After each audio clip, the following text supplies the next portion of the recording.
Welcome to the Real Smoke Podcast with your host, Mick and Charles, the podcast that's all about real people, real cigars, and real smoke. Coming to you live from the Real Smoke Virtual Cigar Lounge, bringing you the best of cigars, whiskey, and all the good times in between. This is more than just a podcast, it's a community of cigar lovers. So grab your favorite smoke, pour a drink, and join us as we dive into all things cigars, whiskey, and just having a damn good time. This is the Real Smoke Podcast. What's up, everybody? Welcome to the Real Smoke Podcast, episode 15. Damn, 15. Yeah. Getting on up there. Man. I'm Charles. I'm one of your hosts, and with me is the bearded wonder, the man with the looks, the person that keeps this show going. What's up, Mick? Okay. Yeah. That one was a little bit of a stretch, but yeah, man. Awesome. Glad to be here, brother. It works for me. Always good to see you. Works for me. Always good to see you. I always look forward to Thursday, man. We always put so much time into getting things ready for these shows, and just seeing it come to fruition, man, is always a great time. And getting to hang out with you and have a cigar, I mean, what more could you ask for? I mean, that's the best thing. That if you could ever say that one good thing came from COVID, it forced us all to learn how to talk virtually. And when we're based out of the great state of Tennessee, and I always call it the great state of Tennessee because to me, Tennessee is a fantastic state. But hell yeah, we are polar opposite ends of the state. I am as far east as you can go. I'm literally a couple of miles away from North Carolina. You are as far west in the state as we can go. You're right outside of Arkansas and what? Yeah, the great city of Memphis. Great city of Memphis. So we are on a good driving day, 8.5 hours away from each other, but we're still in the same state. So that's absolutely insane. But anyways, that is crazy. Makes welcome to episode 15. Hard to hang out in person. Yeah, man. Makes it hard to hang out in person, but I'm glad we get to do this at least once a week, man. We're in contact daily, so I mean it's built a great friendship, if nothing else, man. We are definitely in contact daily, and between the club and being on here, we usually probably virtually we herf and talk together, at least once, if not twice a week. So it's pretty good. So what's going on in your world? Not much, man. I did write a couple notes down because I'm usually bad at this part of the show of actually remembering when I'm on camera what I did for the week or how the week's going. Because I don't know. I just try to compartmentalize everything. I know we've talked about that in previous episodes, but that's how I deal with things. But I'm going to start out. By saying I just did this behind the scenes as well. I'm giving you a shout out, man, for all the things you do on a regular basis. This is not my Charles Kiss ass section of the show, but it kind of is. Everything, man, that you set up over this past week has been ridiculous. You are on one of your roles where I'm like, what's he going to do next? It's been amazing. The Patreon, which I set up kind of, but you helped get everything together. The Rumble, the link tree for our pod page, the stickers. You sent me a care package this week, including some cigars I've been looking for. The Discord, more stickers in the works. I mean, it's been a week, man, and I got to give you a ton of credit. Oh, and the scoring sheets today. I mean, Jesus, you just don't stop, man. It has been a crazy week for you, and I just wanted to say thank you officially on the air. Other than that, I appreciate that. Thank you very much. And I appreciate you, man. Just as he said, guys, we are currently now on Instagram, YouTube, Spotify, Rumble, Patreon, Discord, and we have a link tree to all of our information. And if you are interested in checking us out and being a member and helping support on our Patreon, what our Patreon does is basically help supply cigars that we are smoking for the podcast. It's not to help us out on personal stuff. It's basically to help get the stuff that we need and to ship out the stuff that we ship out, whether it's prizes and things like that. It helps us get the cigars that we need to do the reviews that we do every week. We do also have 2 sponsorships on there. So if any of our brand owners want to be a title sponsor where your name's on here constantly, or you want to be a segment sponsor, like where you sponsor the Hotbox questions or the cigar review or the Meanwhile in Memphis, you're more than welcome to sign up and be one of those. And You basically just sign up and you pay monthly on our Patreon. So if anybody's interested in doing that, guys, we have memberships on there as low as $5 a month. And it just helps with shipping. It helps with the stickers, the coins, the patches, everything that we send out to you guys and give you guys.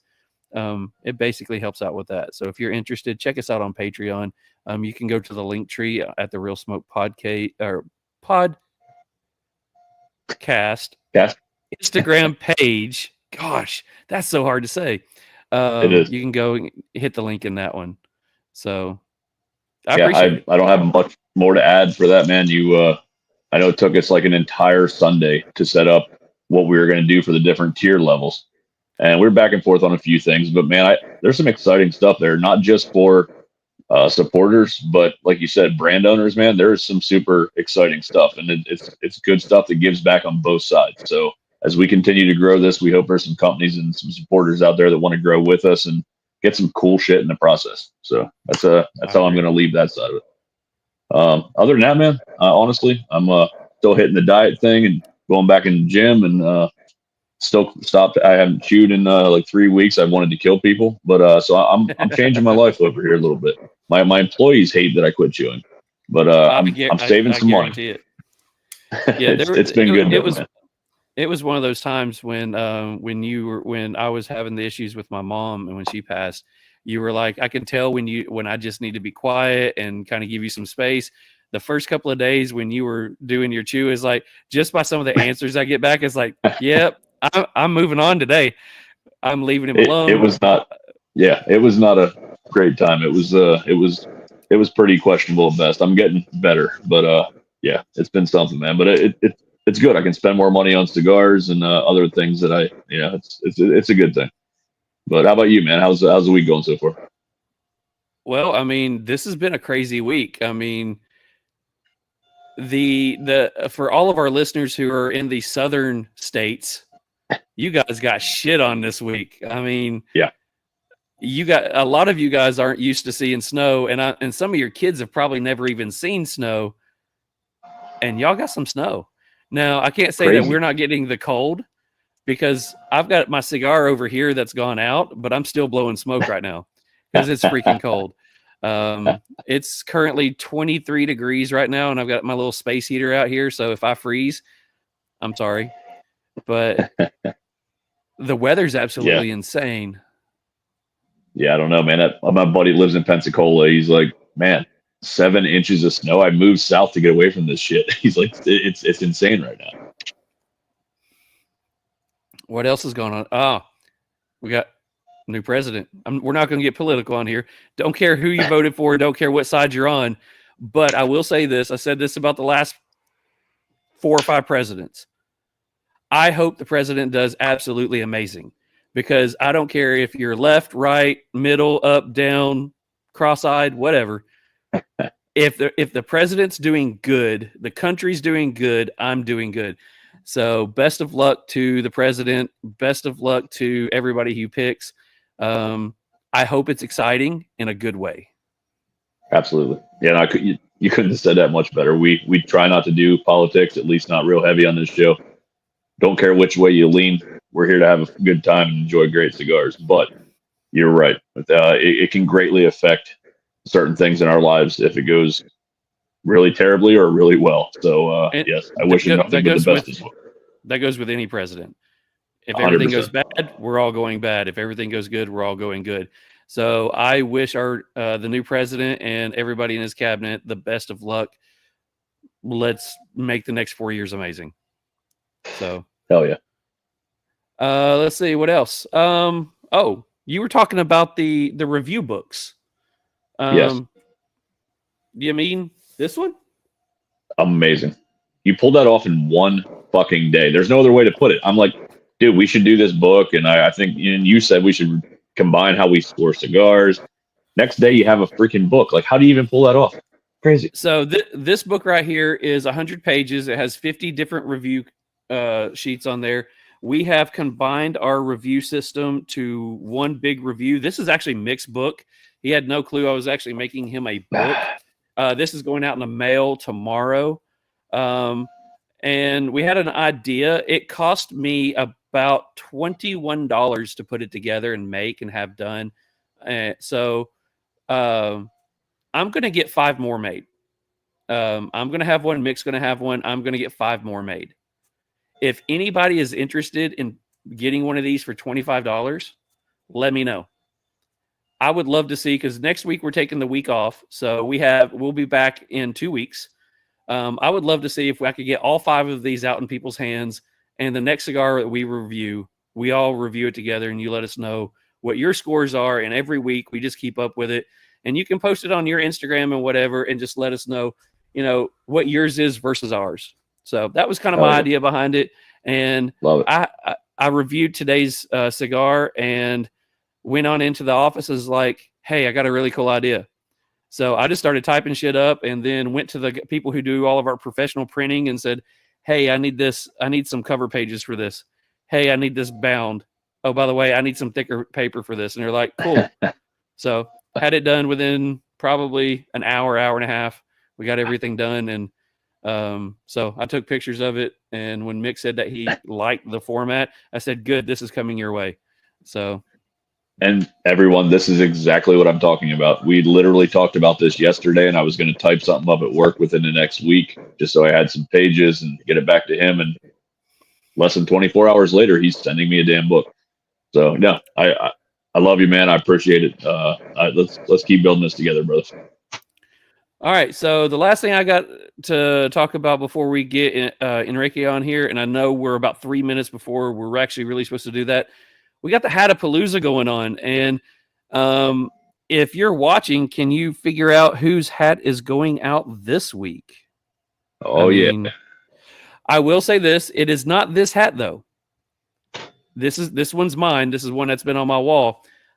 I'm putting up a hat that I don't have, that I really wanted.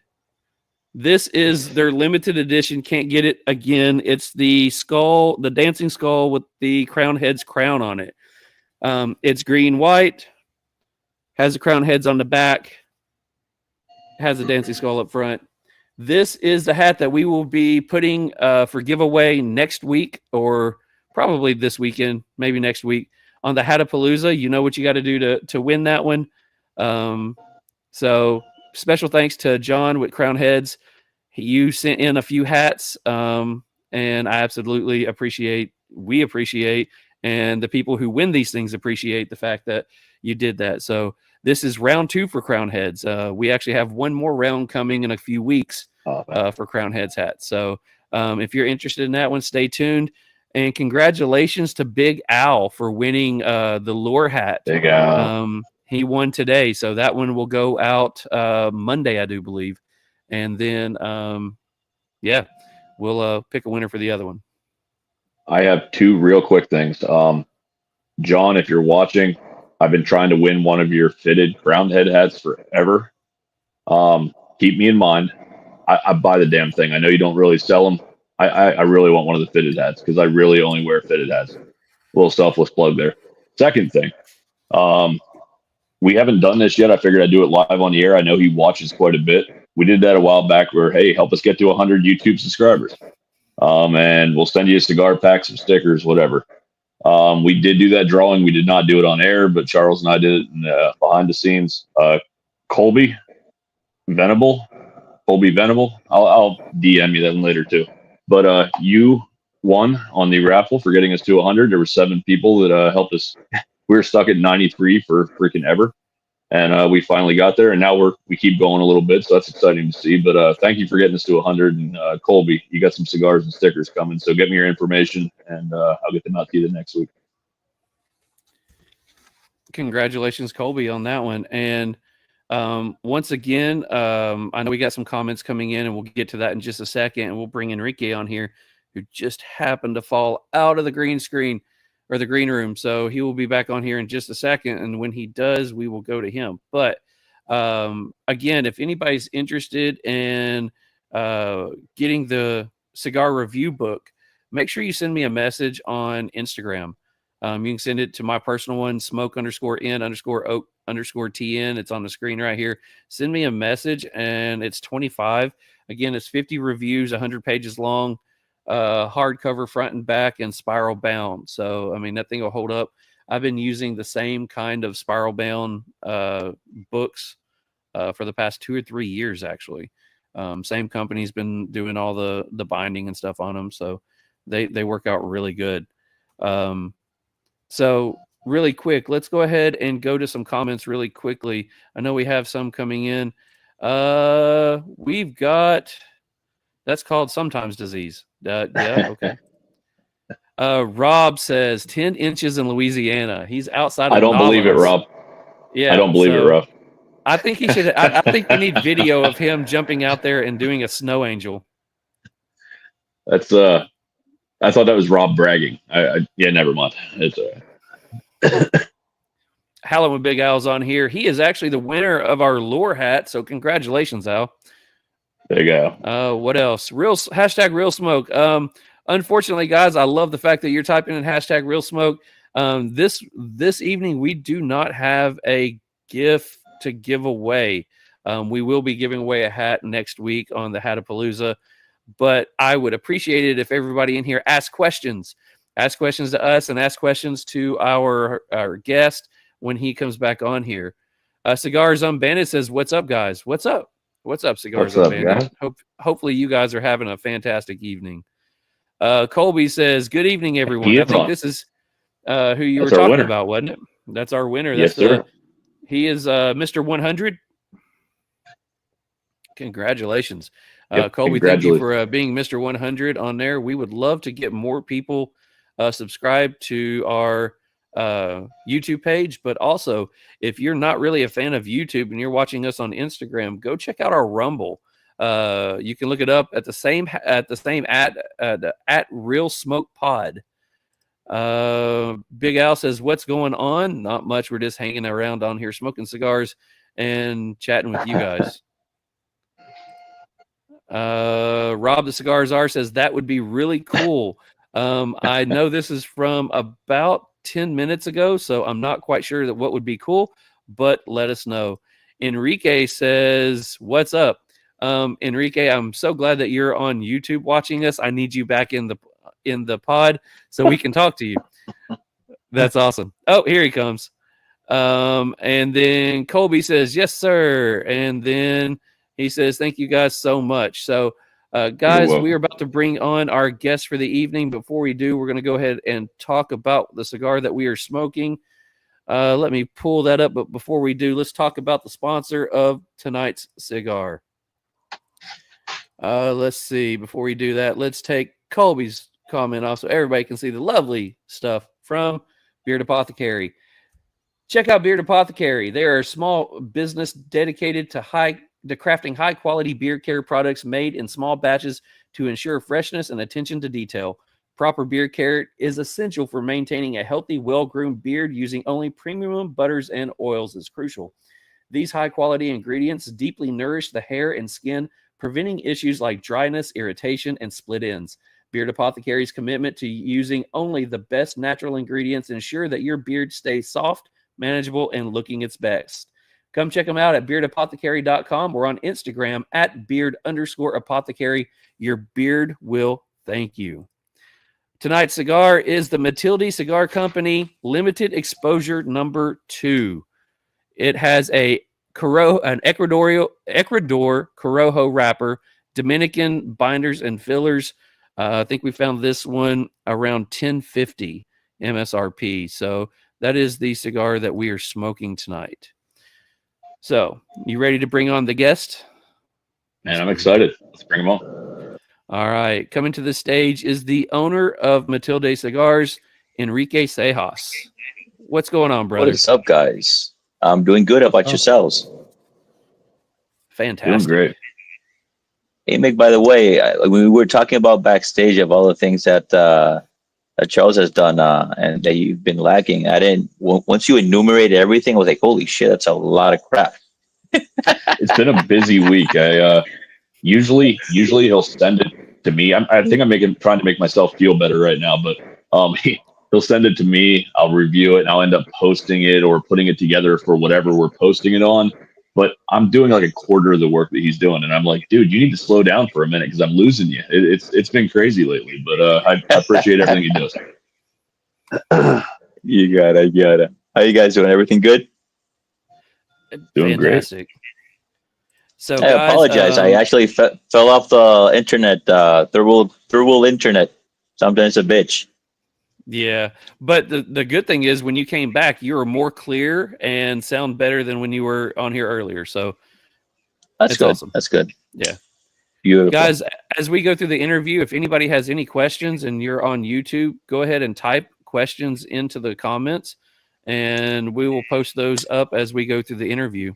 So anyways, let's get into this. What are you smoking tonight? I am smoking the same blend as you guys are, the limited exposure number 2, 2022, but in a different size. This is a petite Corona size, which is nice.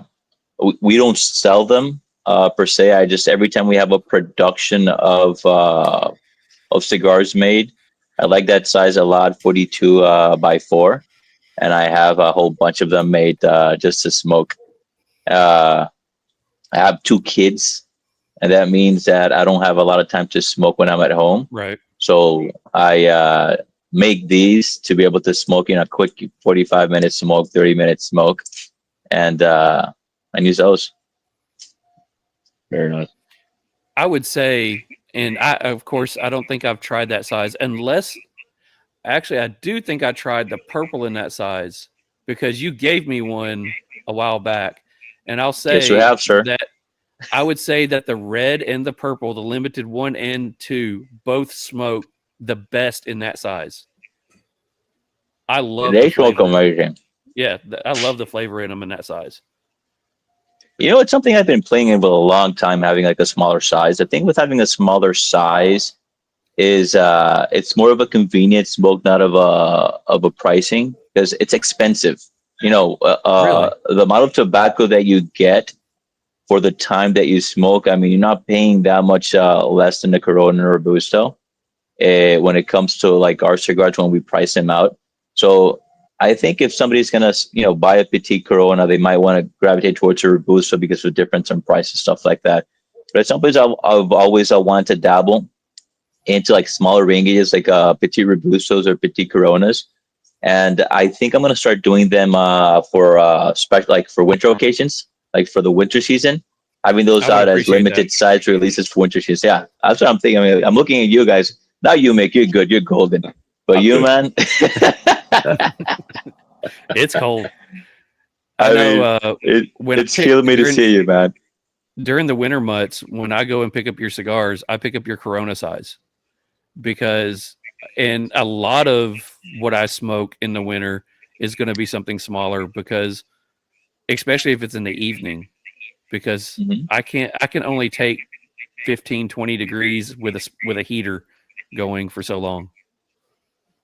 Yeah, that makes sense. It's a smoke. As I said, it's a smoke of convenience. I've been asked a lot of my export partners in Europe have been asking a lot for the smaller ring gauges, and I love them. So it's something that I've been looking into making and including either in the limited lines or some of the cores, like the Serena, for example. Or imagine that Renascer or actually the Oscura, The and Oscura, that particular one is going to be beautiful. yeah, you take that Oscura and put it in a smaller ring gauge, it's going to be fantastic. I believe so. I That believe would be so. awesome. So let's go back. I know a lot about your history, but I know there's a lot. I know we got a lot of people in our club that's on here, and we got a lot of people we've just met on here that may not know it. So let's talk about Enrique when Enrique was little. How did you grow up? I grew up a very happy kid. I can tell you that.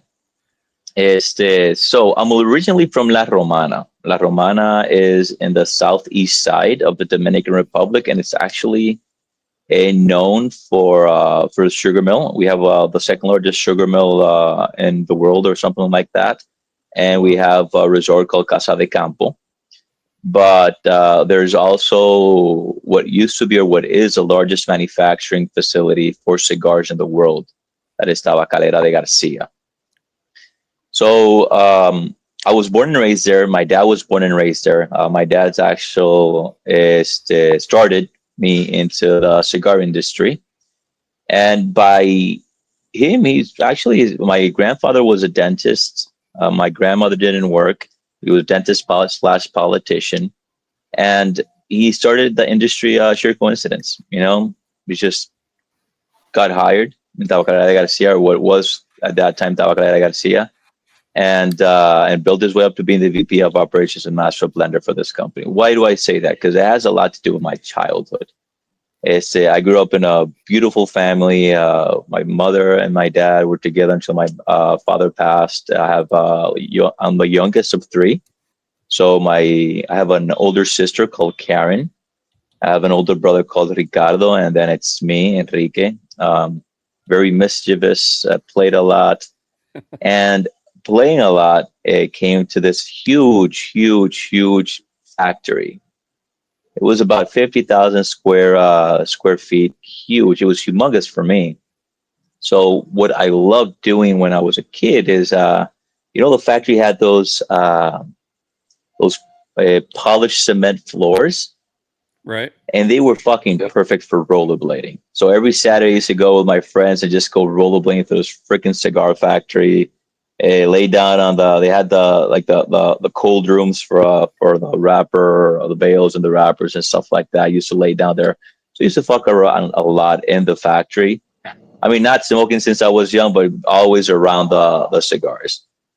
I had a beautiful childhood, man. I lived in a resort town. I got to meet a lot of people. It opened my mind a lot because I had a lot of international friends. I used to come to vacation. You meet, people come in and come out. But you still have like that core group of people, which I still do. Like my son's godfather is one of my childhood friends, and we still hang out and we're still together. So it was just a beautiful childhood, and in La Romana, Dominican Republic. A guy from a beach town in Tobacco at the same time. So yeah, it was a happy childhood, man. Very beautiful childhood.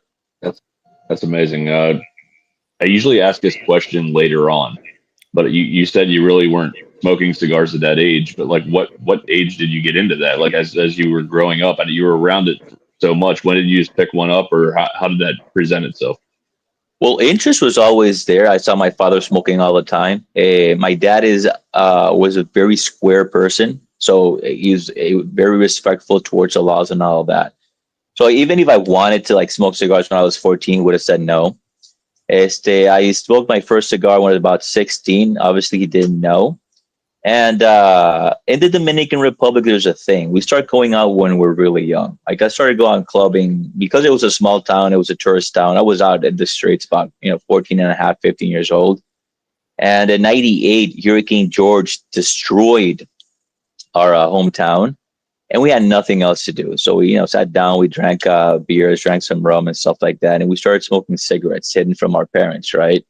So when my dad finds out about a year later that I've been smoking cigarettes, first of all, he wanted to kill me, obviously. And secondly, he said, if you're going to fucking smoke cigarettes, might as well smoke cigars. So I tried cigars with my dad's consensus a little bit later on.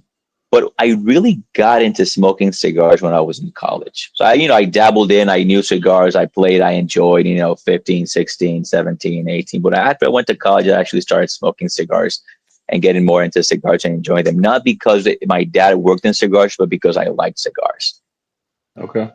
What was there one that stood out to you though, that you were like, man, I love these? Like, to me, I remember one or two specific cigars, in my, I don't know how you want to say it, but like enjoying cigars where I'm like, I fucking love this. Like I'm gonna make this part of my life. Is there one that stands out to you? There's a few that stands out actually. So one thing I was, people ask me, so what are the cigars that you spoke with when, we worked in Tabacalera de Garcia? I didn't really smoke a lot out of the wheelhouse. You think about it, it was a factory that was making 50 million cigars a year. It had to be hundreds of blends. And not only that, it had a 5 million cigar aging room with very organized. So I used to go and say, let's say, oh, I want to try this Monte Cristo Platinum blend, but I want to try it when it's 3-4 years of age. And there's always like, I had that printed out and I was able to go up and try that out. So I smoked a lot of that. Things that stand out for me and still stand out for me nowadays. There was a H.M. Vintage Cameroon. It had a Cameroon wrapper, beautiful sweetness, medium in strength, nice spices towards. I don't know if they still make them or not. There was Don Diego Aniversario. It had a Maduro wrapper. Once again, medium in strength, very creamy cigar. And then my dad had various blends that he made for himself. And I always gravitated towards them. I don't know if because it was sentimental or because of the flavor. So they were actually great cigars. I mean, they both won Cigar Aficionado's Top 25 at its time, which was a Seijas signature cigar. Very complex blend, had Ecuadorian Sumatran wrapper, olor binder.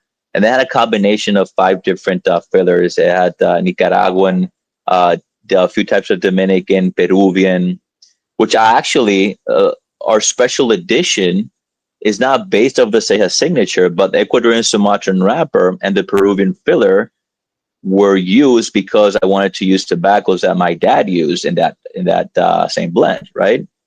So that was Seijas signature is a cigar that whenever I find, I buy and I still smoke. I don't think they make them anymore. And then you had the Mi Dominicana. Mi Dominicana was Tabacalera's first 100% puro. So it's 100% Dominican cigar. Love that cigar. Smoked it all the time. I used to smoke it in the Lonsdale at a pigtail. And the Seijas signature, I used to smoke in Perfecto Figurado and the Toro size, which was the original size. Okay. Then you had Vega Fina.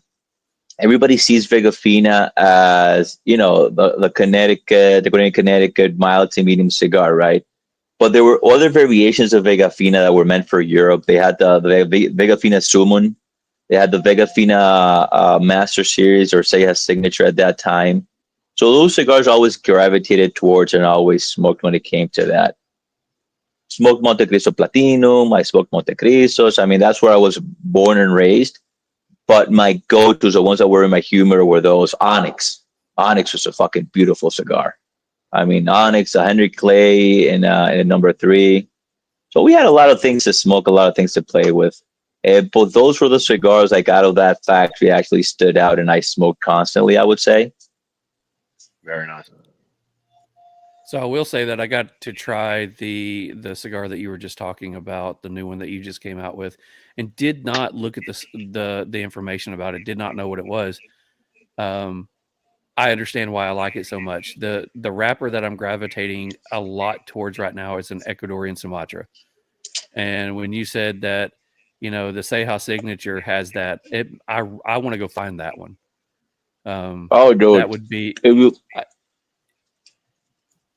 Sorry. If I could find that somewhere, I would love to try it.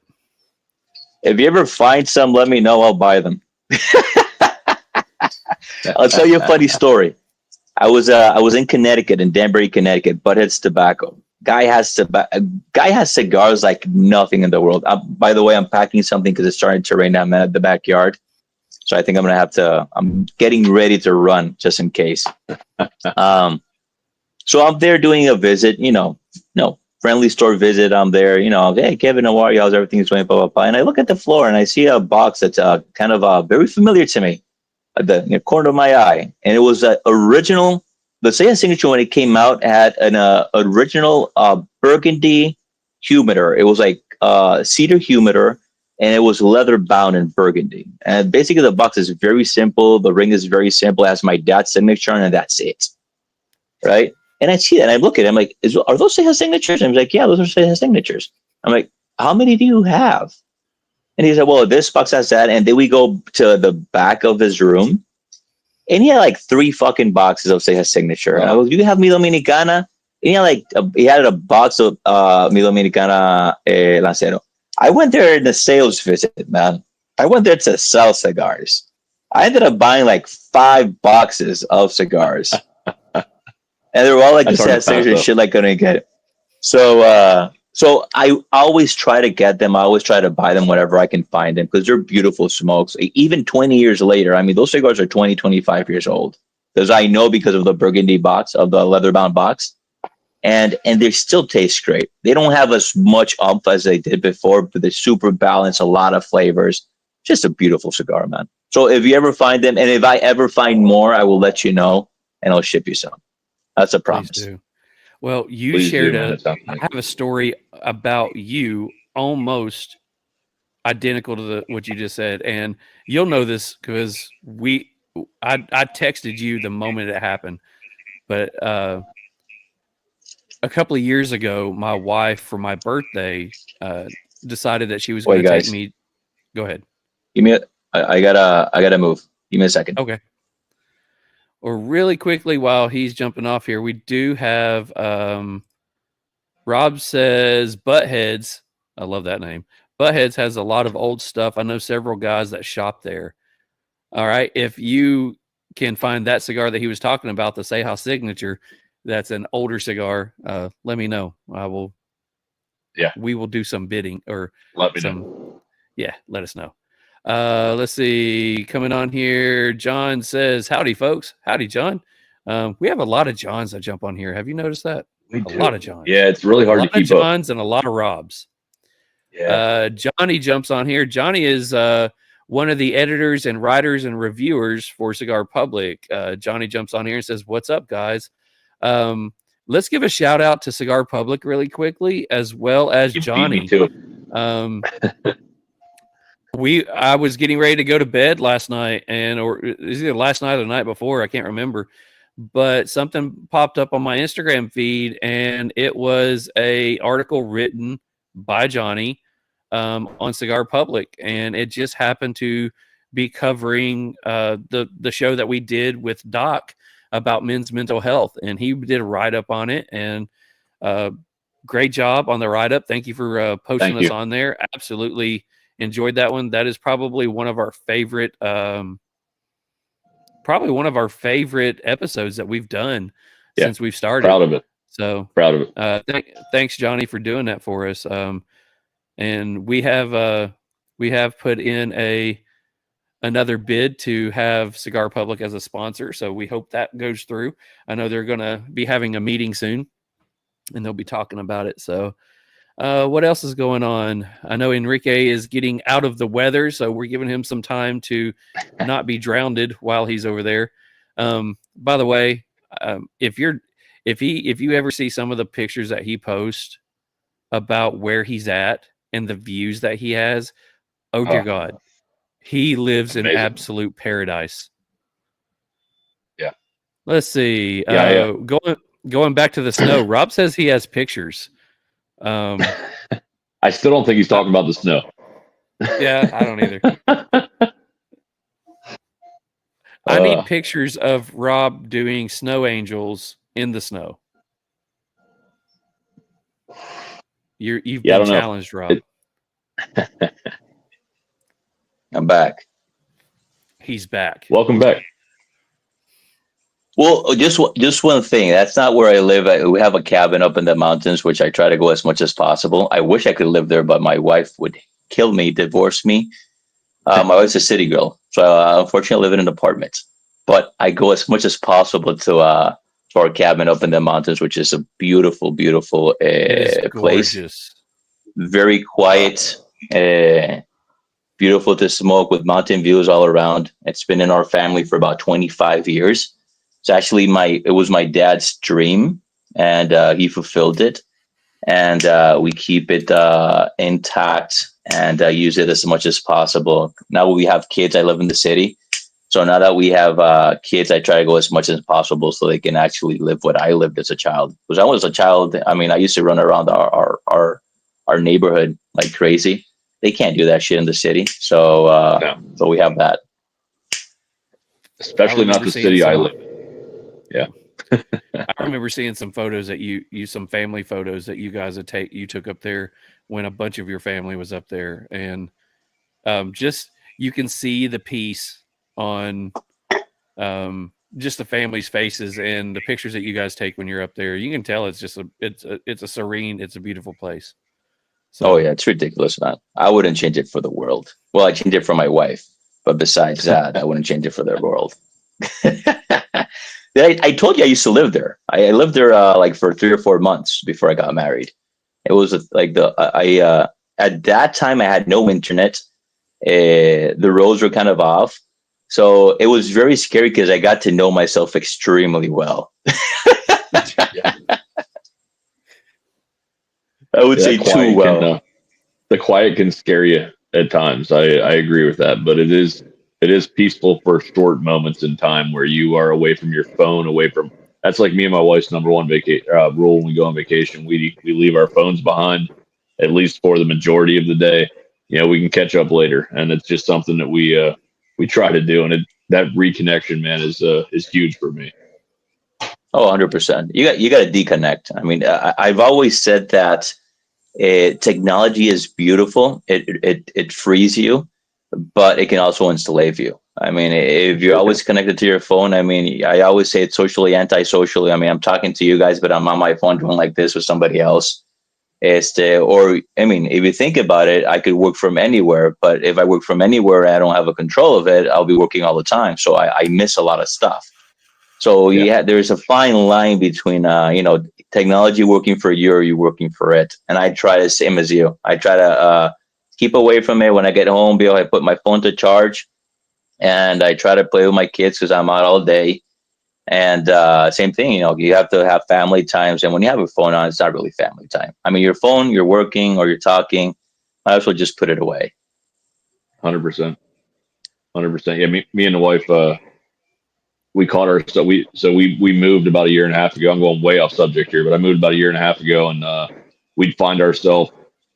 I'd come home from work, and I didn't see her all day, whatever, and I'd be on my phone, she'd be on hers, and like it's 4 hours later, it's time for bed, and like we really haven't connected. You know what I mean? We had to call ourselves out on it and really restart and rethink the way we're doing things, because I mean, you at least need to take those moments, to try to connect and have some human interaction. So. It's definitely something I think everybody needs to at least keep in their mind. But anyway, 100%. Sorry, back to the interview. Oh no! I thought this was part of the interview. Are we like getting to know each other? Yeah, absolutely.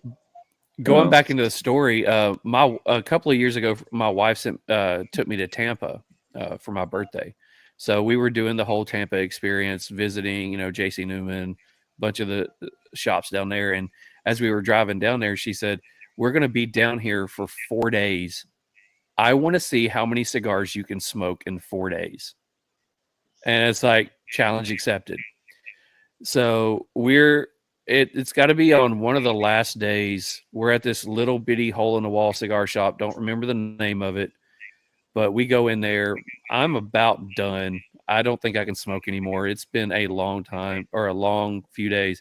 I think I was averaging 5 or 6 cigars a day, and that's a lot for me because I'm usually 1 a day. The most I'll have is maybe 3. So you made your wife proud, I can tell you that. Yeah. So we walk into this humidor, and her favorite thing to do is to go crawl around and look under shelves, look on top of shelves, behind boxes. She wants to find the stuff with the dust on it. So she comes over and she says, "Hey, you need to see this." And I said, "What?" She said, "I'd never seen this cigar before." And I was like, "Okay." And she pulls out this box, and it's got your logo on top. And it's like, I've never seen this color box. It was a natural colored box, simple logo. She opens it up, and it's a 6x60 brown labeled cigar. And it's like, okay, I've never seen this one. So I take a picture of it, and I send it to you, and he's like, "Where did you find this?" Yeah. I said, "A little bitty hole in the wall." And I said, "Why?" I said, "What is this?" He said, this is a cigar that we put out in honor of my dad's 40th year in cigars. Yeah. We were down there, and it was my 40th birthday that day.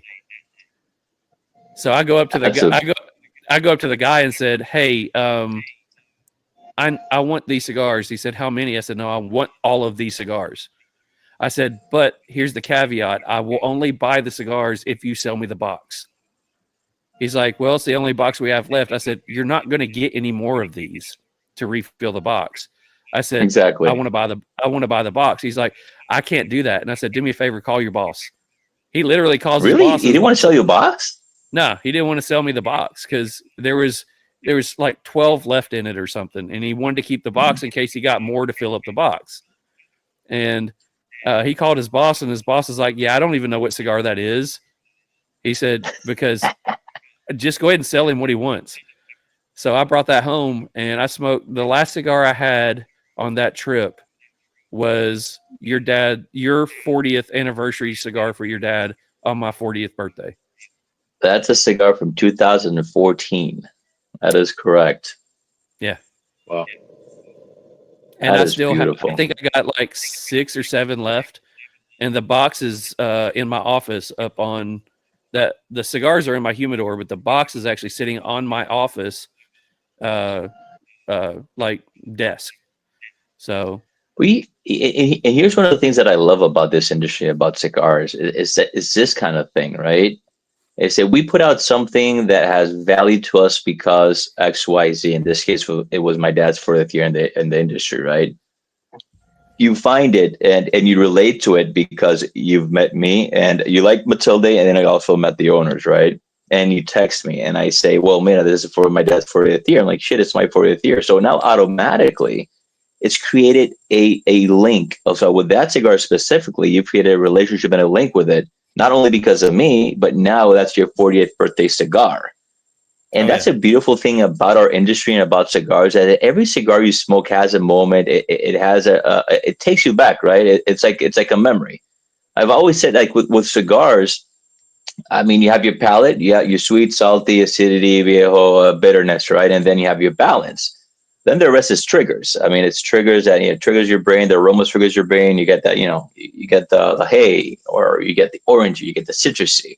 That's all nasal, right? And triggers. And then it goes for the sentimental triggers as well, right?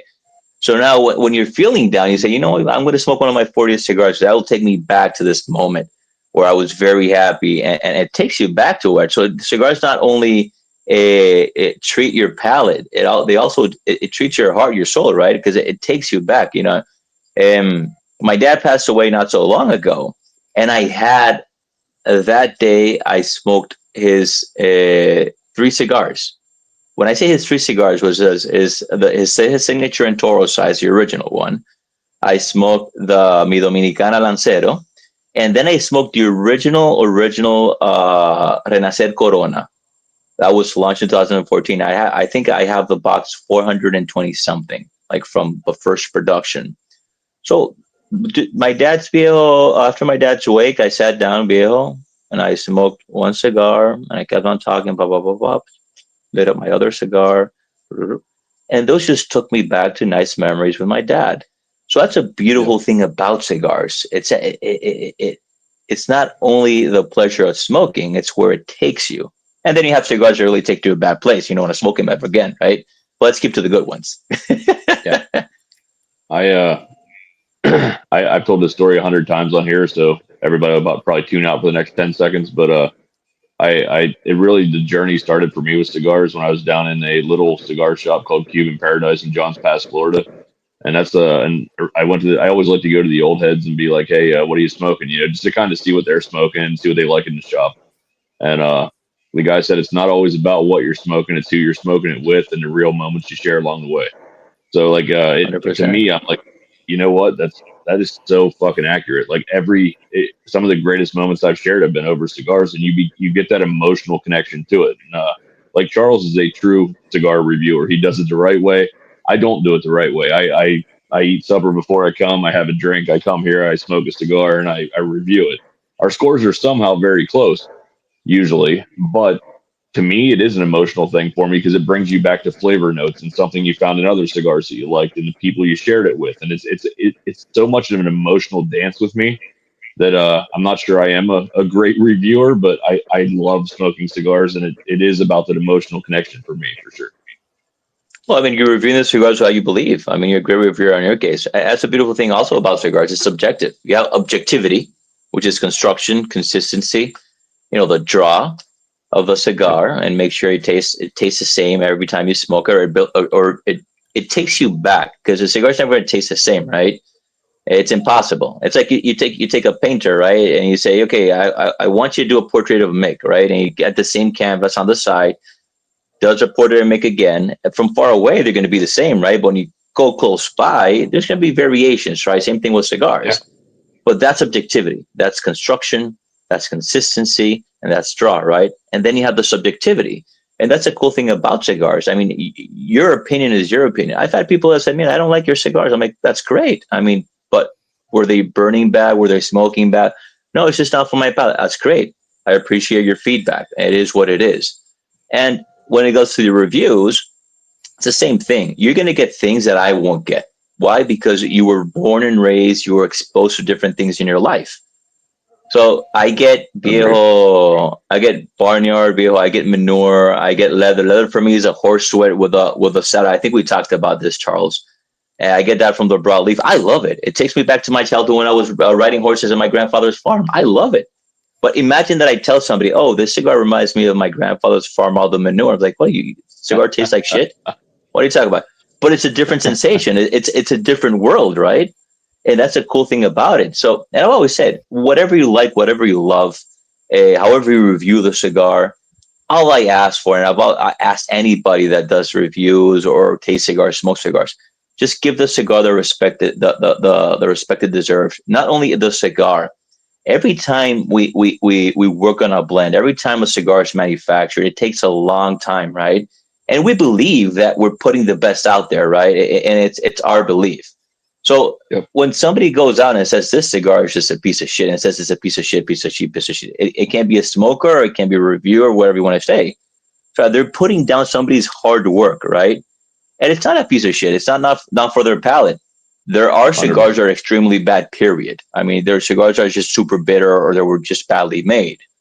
But if it's a cigar that is smokable, a cigar that maybe it's not for your palate because it's too strong, it has too much pepper, that's just not for you. It's not for me. It's not for you. It might be for somebody else. Cigar is mild for you, strong for me. So that's a cool thing about the, reviewing, about you giving your opinions. You just have to be open and just, put it out there. That's all I see. 100%. Love it.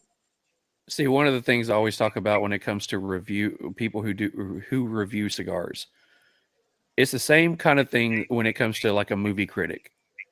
You're gonna listen to the thoughts of somebody who's going to review this one movie, and it seems like every time he says that the movie's good, you enjoy it. Every time he says the movie's bad, you kind of don't. So you kind of think along the same lines as this person. And I think about it the same when it comes to a cigar reviewer is you're going to read or watch on YouTube, or you're going to read online the reviews that this one person did, and you never line up with anything that person says. And you're going to find people that you line up a lot of what they say. So you end up gravitating towards the person whose palate is a lot like yours.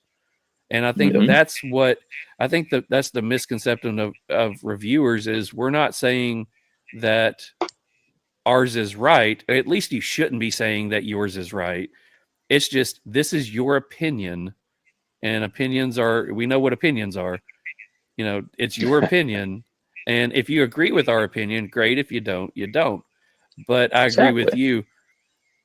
I will never tell someone, when someone asks, what do you think about this cigar that I'm smoking? I will never tell you that cigar is trash.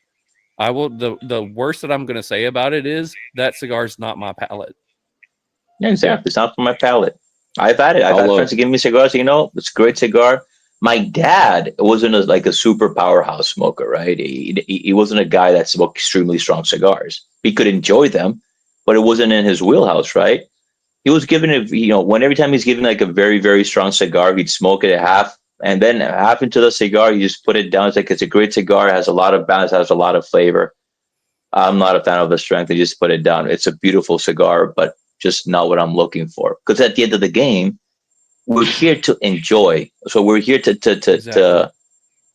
just to enjoy the cigar. If the cigar is not enjoyable for you, why smoke it, right? But it's not a cigar that's bad. It's just a cigar you didn't enjoy. Right. I- John I'll says be on straight. here, he says, I get that horse saddle leather out of the stick I have right now, and it absolutely does take me back. That's fantastic. See, John's in Yeah. the right source, just like me. There's only Thank you, John. one tasting note in the cigar that kind of pushes me away. And again, I'm not saying it's terrible. It's just not in my palate. It's when one is completely overly earthy. That's the one that always gets me. Like I want a little bit of a roller coaster. I want to taste different profiles. I want it to change as the thirds go on, and it's something I look for in a cigar. You know, I want that a little bit of a change through the thirds of the cigar. And if one is like eating a handful of dirt the whole way through, it's just not for my palate. Some people love it, and they like that earthy flavor as a prominent profile flavor. For me, it's the one that just you're kind of smoking the pushes me cigar. away. Yeah, I just dries your mouth. can't. And it's funny because Charles always smokes his cigars before before our podcast. And so he knows going into it, he's like, I'm interested to see what you think of this one every single time, because he knows that's the one profile when it's prominent that really I just can't get over. And I'm not saying it's a terrible cigar. It's just not for me whatsoever. Yeah, 100%. Just not for you. That's a beautiful thing. And that's why we make so many cigars. That's why there's so much tobacco. It was it's a plethora of varieties of cigars. I mean, yeah, huge umbrella. I mean, you have the manufacturer, you have the blends, you have the tobaccos, you have the primings, you have the different territories, you have the different countries. I mean, it's a shit show if you think about it. I mean, think about how crazy it is that we keep them consistent year after year. Yeah, absolutely. That is crazy. I mean, people talk about say cigars are like wine, right? Wine is at fucking vintages. If they're not a blend, right? But they have vintages. It's a good vintage, it's a bad vintage. And I said doesn't have a vintage. And I said just has a fucking profile. And you have to keep to that profile every year for 10 years. Absolutely. I know one of the tasting notes you were talking about was barnyard. That was one of the things that when I started reviewing for Cigar Public a couple of years ago, I posted something in there and I said the flavor notes was it reminded me of working in the stalls in my barn after the horses have left. It was that smell, the retro, everything about it reminded me of my barn. And I remember somebody posting on there saying, how do you get a flavor note of barnyard? I said, if you've ever had to muck stalls, you know what it tastes like. You're not eating it, but you know what it tastes like. It's the smell that goes in there. But I will also say some of my most favorite cigars, and my wife laughs all the time, when I'll smell the foot and I'll smell the body of it, and I go, it smells like horse shit. She's like, you're going to love this one, aren't you? And I said, yeah, I really will. Because manure. When I smell that manure, the flavor that's going to come from that cigar is usually pretty decent. So 100%. Okay, so 100%. We go into you growing up in the factory your dad was running in. For anybody who doesn't know the factory that he was working out of, what are some of the prominent cigars that they either made then or make now that they can go, okay, I know what factory he's talking about? Oh man, if you've never known my dad's name, you smoke something that he's made in his life. From 1984 to his retirement in 2012, he, as I said, he managed blending and manufacturing for Tabacalera de Garcia. Tabacalera de Garcia is a manufacturing company for all of this in the Dominican Republic. So Monty's, Romeo Julieta, H. Upman, Santa Damiana, Don Diego, the Onyx cigars, Henry Clay's, Por La Arañaga, did I say Don Diego? I mean, there's so many, but those are like the main brands, like the core brands that they used to make were those. And then they had all kinds of other blends, but those were the main ones. I mean, it's like a core classic main stream cigars, which my dad used to make, and he made them for many years, and he loved it. My dad was a passionate guy. He loved three things. He loved his family, he loved Viejo people, and he loved making cigars and working with tobacco. And at that factory, he had everything. We were close. We're 5 minutes away from our house. He had his golf right there, and he managed 5,000 employees. He was able to help 5,000 people every single day of his life, and he loved it. And that's one of the things that made me gravitate towards working with him. It wasn't the cigar itself. It was actually learning to work how he worked. He was a very big people's person. It was all about the people, about the employees. Shit, it came to points where motherfucker never took a raise because he couldn't get a raise for his employees. It was like, I can't take the raise if you're not giving the people that deserve the raise a raise, because the company is doing well because of them. So he was that kind of person. And that's what really brought me into working with him initially. But yeah, if anybody that smokes cigars in their lives has smoked one or two of the blends that my dad has manufactured, for sure. I mean, everybody smoked the Monte, Romeo, and H. Upman, Santa Damiana, the Vega Finas as well. So yeah, that's what I used to make before Matilde. I know that when we first met, we started talking over cigars and some of the blends that you had, but some of our first connections was talking about family. And I know that, I had talked about my parents, and me and you got really close over talking about your parents and stuff like that. And one of our first episodes was when your dad passed. And I was, reading that one, and just from being close to you and hearing stories, I got really choked up just reading that one. So, hearing you talk about him is amazing. So, just the passion, and this is where we're going from here. I know the passion from you talking about him that he had in cigars. That passion has definitely rolled into you, because I know the passion that you have behind what you do. So how did it go from your dad is now retired and Matilde Cigars is being born? So my dad retires at the end of 2011. I was still working with him, so I wasn't ready to retire, and I wanted to keep in the cigar industry. So about a year later, he said, okay, let's set up a small manufacturing facility and let's create a brand. So at that time, or this time still, we don't own our last name, Seijas, simply because there's a Seijas signature out there. We don't own their trademark name, right? And how Matilde is born is that we have a historian looking for different cigar brands that had Dominican roots. For us, it was about paying homage to the Dominican Republic by reviving something that had Dominican roots.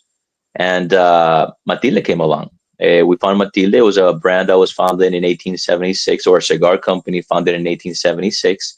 And that cigar company went on until 1917. I always like to say that it went on until 1917 because unlike, for example, La Aurora, which was founded in 1903, and it's been in the same family up until now, Matilde died. Matilde was non-existent. So it wasn't, marketing-wise, it's like creating a new brand. But first, personally, was paying homage to the Dominican Republic. So that's how Matilde comes in. Our idea with Matilde was creating a brand, a KISS, keep it simple, stupid, right? We wanted to make sure it was a brand that was consistent. We wanted to make sure it was a brand that was accessible at different ways. Accessible palate-wise, we don't have a cigar that's a powerhouse. We don't have a super strong cigar. We blend a lot. We always try to blend towards flavor more than strength. So it doesn't matter what cigar you smoke from the Matilde portfolio, the strength or the power, the strength is never going to overpower our flavor. It's always about the flavor. It's all about the pleasure, about, taking all that flavor in, right? So accessible palate-wise, accessible pricing-wise, we've always tried to keep our cigars within our sweet spots. Nowadays, I think you can find our cigars like from $9 to $13.25, which is our special editions, which for nowadays, a special edition 1325, that's like a midpoint cigar, right? But because our core is 9 to 11, I was going to make it like a $20 special edition. And then branding wise, wanted to make sure it's a cigar that you could find. If you like a Matilde, you can recognize a Matilde anywhere. So what we would do, we kept The same branding, different colors. Why different colors? Because you remember faces, you don't remember names. So if somebody tells me I've tried a Matilde before, and I say, what Matilde have you tried? And they say, I don't remember. What color? I'm 100% sure that we'll be able to say it's a blue, it's a green, it's the orange, it's a red. So that way you can distinguish what you like. You go to a cigar shop, you say, I'm looking for a Matilde. What Matilde? I don't know the name. I want the green one. So people, they define them as a green box, as a red box, as a blue box. But at the same time, we have our lines extension, right? Serena, serene, calm, relaxing. Renacer is rebirth. It was our first line. It's a rebirth of Matilde and my dad in a new stage in manufacturing. If you think about what we were talking about before, he came from making Viejo anywhere between 27 to 50 million cigars. So making a couple 100,000 cigars. That meant that we were more focused. That meant that we were using tobaccos that he could not use before. Why? We talked about Montecristo. It's a cigar that sells millions, right? A limited edition for a Montecristo, you're talking about hundreds of thousands, right? There's some tobaccos that you can't find to make hundreds of thousands of cigars. So when we used tobaccos that he liked but he couldn't use in our core lines, we could, because we only make a couple 100,000 cigars. So it was that type of thing. The other cool thing for us and for my dad when it came to Matilde was that before he was a VP, he had the managers, he had the supervisors, he had the desk supervisor, and then he had the rollers and the bunchers. My dad had an open door policy. He walked around, everybody knew him. Anybody could go into his office and say anything, but it wasn't the same as you speaking about what you were looking for in your cigar, in your manufacturing, to the people that were making them. So it was a different way of manufacturing. It's a different way of blending and working. And that's why Renacer, it's a rebirth of our family. We had the Oscura, dark Maduro. Oscura is dark. The Cuadrata is box press, super well balanced. So even though we had the colors to define them, we also had the names. But I wanted to make sure that each name was a descriptor of the cigar. So you had the Serene, the Renacer, the Oscura, which is dark, the Cuadrata, which is box press, which is square. So we try to keep it simple in that way.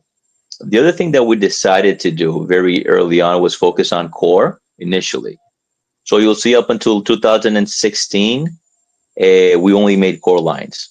We developed our core portfolio, and now since 2021, we've started dabbling more into limited stuff, which is staying.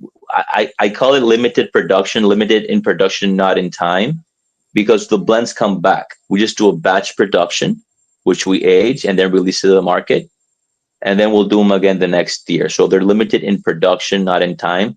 Because I really believe in core. I really believe in giving our stores, our retail partners, our distribution partners, and more importantly, our consumers, a product that they can find all the time. How many times have you smoked a cigar that you love and then you can't fucking find it because it's all out? Yep. All the time. We don't want that. That's what I was about to say. That's what makes me love the limited exposure line, because I hate finding a limited edition for whatever year, loving it, and never finding it again.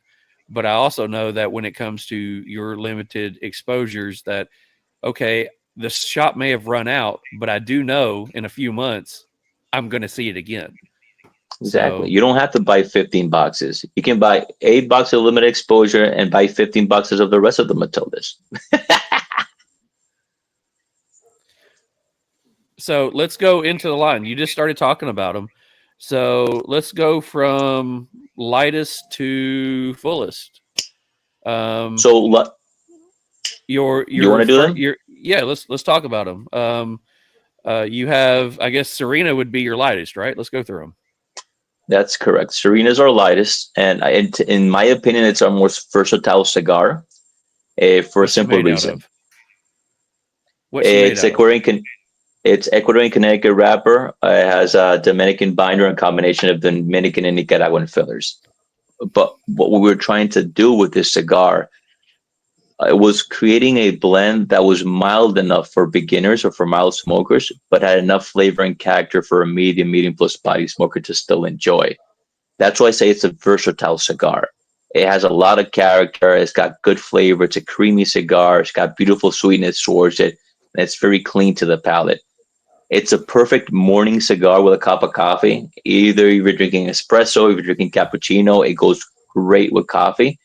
But it's also a beautiful nightcap cigar because you don't have to really think too much about it. You just get a lot of good flavors, and it's very clean. So you can go to bed, not with that tobacco flavors. A lot of people like it. I'm not a huge fan of going to bed with the tobacco flavors, Pero that's a Serena. It was meant to be a cigar which you can use to introduce people to smoking cigars, but us as cigar smokers can smoke it at all time. How many times have you wanted just to light up a cigar and enjoy it and not having to think too much about it? I just want a cigar that's consistent and I enjoy, and it just gives me flavors and not too deep, not too complex. Just sit down and relax. That's our Serena. That's the goal of our Serena. Serena is serene, calm, and that's what we wanted to get to that. So after that, we have a stepping stone from the Serena, which is a Serena Maduro. Serena Maduro has the same core filler blend as a Serena, but we switched the binder and the wrapper. It went from Olor to Criollo 98. Criollo 98 is a little bit stronger. It had more sweetness to it. And then we changed the wrapper from Ecuadorian Connecticut to the Maduros at San Andres, Mexican wrapper. Has that nice cocoa creaminess, sweetness towards it. The cool thing about the Serena Maduro is that it creates what I like to say an atypical Maduro. Usually your Maduro cigars are medium plus. Because it has a filler blend of the Serena, it's medium under. So you get that depth, you get that nice complexity, a little bit of that leather, but you don't get that much nicotine towards it. So it's a cigar where you have a little bit more, right? But you don't have that much strength towards it. Our next line is Renacer. Renacer is the rebirth. Renacer had to be a cigar that could be smoked at all times. It had to be a cigar that was medium in strength, but was full in body, that had a lot of flavor, had packed a bunch of flavor, rich flavors. Why? Because we wanted to make sure that, you can wake up and smoke it medium in strength, but we also wanted to make sure that after you smoked a stronger cigar, you had a big drink or a big meal, you could light it up and it will still be able to fill your palate with just beautiful flavors. It's got that nice coffee, dark chocolate, sweetness, bitterness towards it, the dry fruit, just beautiful aromas towards that one. Then after that, we have, and these are our core. Then we'll go towards our limited, right? After that, you have the Cuadrata. For me, is our most balanced cigar out there. It's our box press. It's a cigar that's not overly sweet. It's not overly peppery. Just nice round flavors, nice spices on the retro. And you'll get very deep, rich, lingering tobacco flavors. When you smoke a cigar, it feels meaty, like you have something in your mouth. You can actually kind of chewy. That's what you get with the Cuadrata, which I love very much. I would say it's our most underrated cigar when it comes to sales. It's not one of our best sellers, but I think it's our most balanced cigar out there. And then you have the Oscura, our beautiful green box. The Oscura has a San Andrean Maduro wrapper, has an Ecuadorian Sumatran binder, and has a combination of Dominican, Nicaraguan, and then you have the Pennsylvania Doble Ligero. Pennsylvania Doble Ligero gives it a lot of that strength, of that grit, and then we put that down or round it up with the Dominican and Nicaraguan. And it's up, for me, it ends up being a cigar that starts with nice pepper, and that pepper starts dissipating into the second plane and goes more into natural sweetness from that cocoa, nice sweetness, and that hay aromas from that Pennsylvania Doble Ligero. So that's our core. And within our core, we have Coronas, Robusto, Toros, and Grandes. We believe that, Robustos and Toros are your best sellers. Your small ring gauge smoke, you go to a Corona. You want a big ring gauge, you can go to your 60x6. So I think we cover a lot in that portfolio. So we developed this from the moment we started to 2016. We didn't introduce anything else. We kept focusing on our core up until 2021 when we started with the limited exposure. Limited exposure number 1. It has Mexican wrapper, and it's 100% Dominican inside. Has 3 types of Dominican tobacco. I would say it's one of our grittiest cigars. It's got a big oomph towards it. It's got nice earth into the palate. It has a good strength. Then you have the limited exposure number 2, which is what we're smoking now. Do you want to describe that one because you're smoking it, or you want me to describe it? Come on, give it a shot. Come on. All right. I want to see what you think. Okay, so pretty much in the first part of it, I got it was baking spices, slight little bit of chocolate. I got, well, let's see. Are we doing this right now? Bring out that tasting book. So, okay, let's say on the light, slight cedar earth with a little bit of spice, retro cedar floral notes and sweetness, followed by black pepper. Into the first up front, I get coffee, earth, mineral, followed by a slight bready note and a floral sweetness. The retro brings out the floral mineral notes and adds a bit of baking spice and black pepper. Medium plus body, medium full strength. Draw it. We'll go into the rest of it, but that was my first third. That's just what I'm going to say in the first third. I'll do the review later. And I'll give you my first third. I got light espresso, light black pepper, cedar, citrus peel, dark chocolate, and the one that really stood out to me, I got a really bready note. Like that bready note to me is what really hit home. Like toast. I truly enjoyed it. Retro, I got black pepper and raisin, like a raisin sweetness to it. Fucking loved it. It was, but I'll give you my first third as well for now. We'll do the full review later, but yeah, I love that bready note, man. It was perfect. Beautiful. I love it. So how I describe it, you guys touch a lot of the points that I usually describe it. I always say that our limited exposure number 1 is our deeper or has a deeper flavors. It's got more of a grit towards it. The limited exposure number 2 is our lighter or our fresher cigar. It's got those floral aromas as you were talking about. It's got that nice undertone of sweetness. So it's not a cigar that's super sweet, but it's got that spices, and then it's got the sweetness on the undertone at the back of the palate. You said they got that toast, but it's a cigar that's medium plus in strength, very floral, very nice creaminess towards it. And that's what I get from it. I think it's a very, when I say light, not light in flavor, but very fresh cigar. It just brings up your palate. It lights up your palate when you're smoking it. While you'll take the limit exposure number 1, it brings it down. It dulls it down. It gets you more calm, while the limit exposure number 2 gets you like brighter. Does that make sense? Oh, yeah. Absolutely. I will say 100%. One of the notes that I got later on, there's subtle hints of like a sweet cream in there, where it reminds me of literally the cream on top of like a cappuccino or something like that. It's just that sweet cream that follows in the very back, and that's one thing that I mixed with that floral sweetness. That's one thing that I absolutely love about this cigar.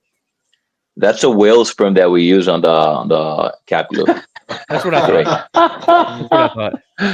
I love this guy. I really do. I'm just glad it was from the whale. I don't produce now that I see much. why you like it, bro. This is great. It's a special sauce. It's a special sauce. Nah, but and that's where we are with our limiteds. Now we have our special edition. This Matilde special edition started as a personal project. It started as a project that I want to do for myself. It's a cigar that I wanted to take on the road. We have an event. It was a cigar that I was going to use for the event to give to a friend, right? It was my cigar. And that's the reason I wanted to use it Peru, and that's the reason I wanted to use it Corriendo Sumatra, and I wanted to relate it to my dad. I relate a lot to my dad in various reasons. First of all, because he's my dad. Secondly, because he got me into the industry, and I admire the motherfucker like nobody else, right? So I like to relate a lot things to my dad. And for me, what I love about the special edition, it's a cigar that's packed with flavor, has a lot of strength, but it's very subtle strength. And one of the things that I loved about it is that when you start smoking, you just get flavor. It's very clean to the palate. It's got beautiful sweetness to it, nice pepper.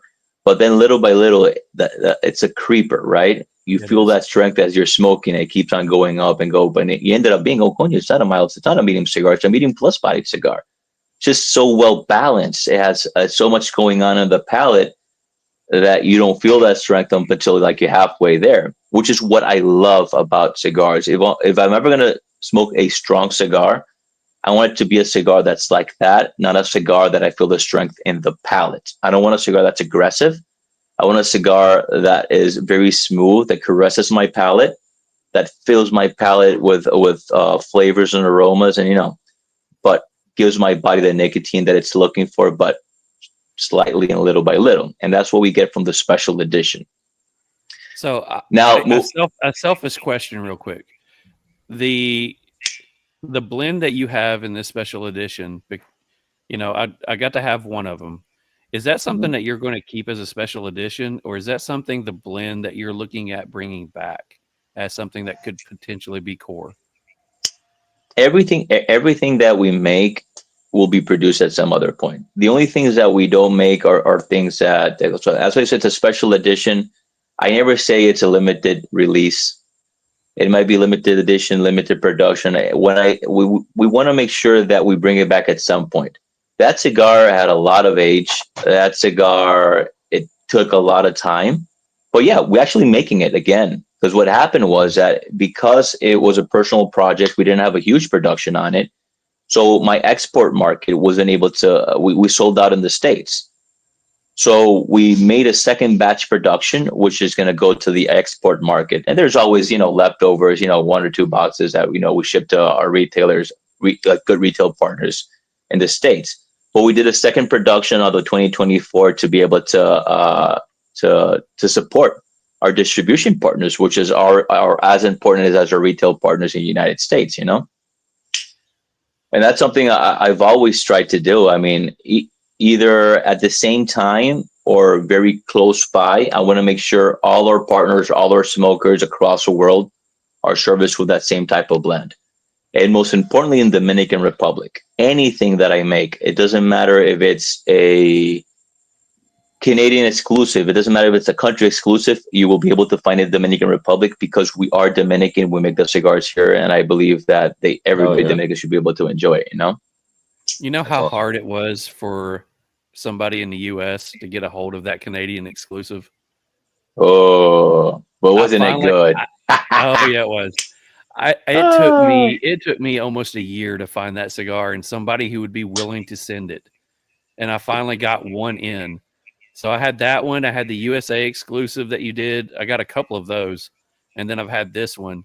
But yeah, if I could ever find another Canadian exclusive one again, I actually think that you told me the person to go to for the Canadian one and said this person may be able to hook you up, and they were able to give me one. Yeah. So with the Canadian exclusive was an interesting project because it was a one-time thing for that blend itself, and we just went all out. We made that cigar in Tabacalera Palma, and because it was such a small production, we just went, with tobacco that was aged 4 to 5 years. Like everything was aged. I mean, it was just an exquisite cigar because I didn't have to repeat it. I mean, that's the thing that you have to think about when you're making a cigar. If it's going to be part of a core, you have to make sure you get that tobacco constantly. If it's going to be part of a batch production, you got to make sure you get that tobacco, when you need it.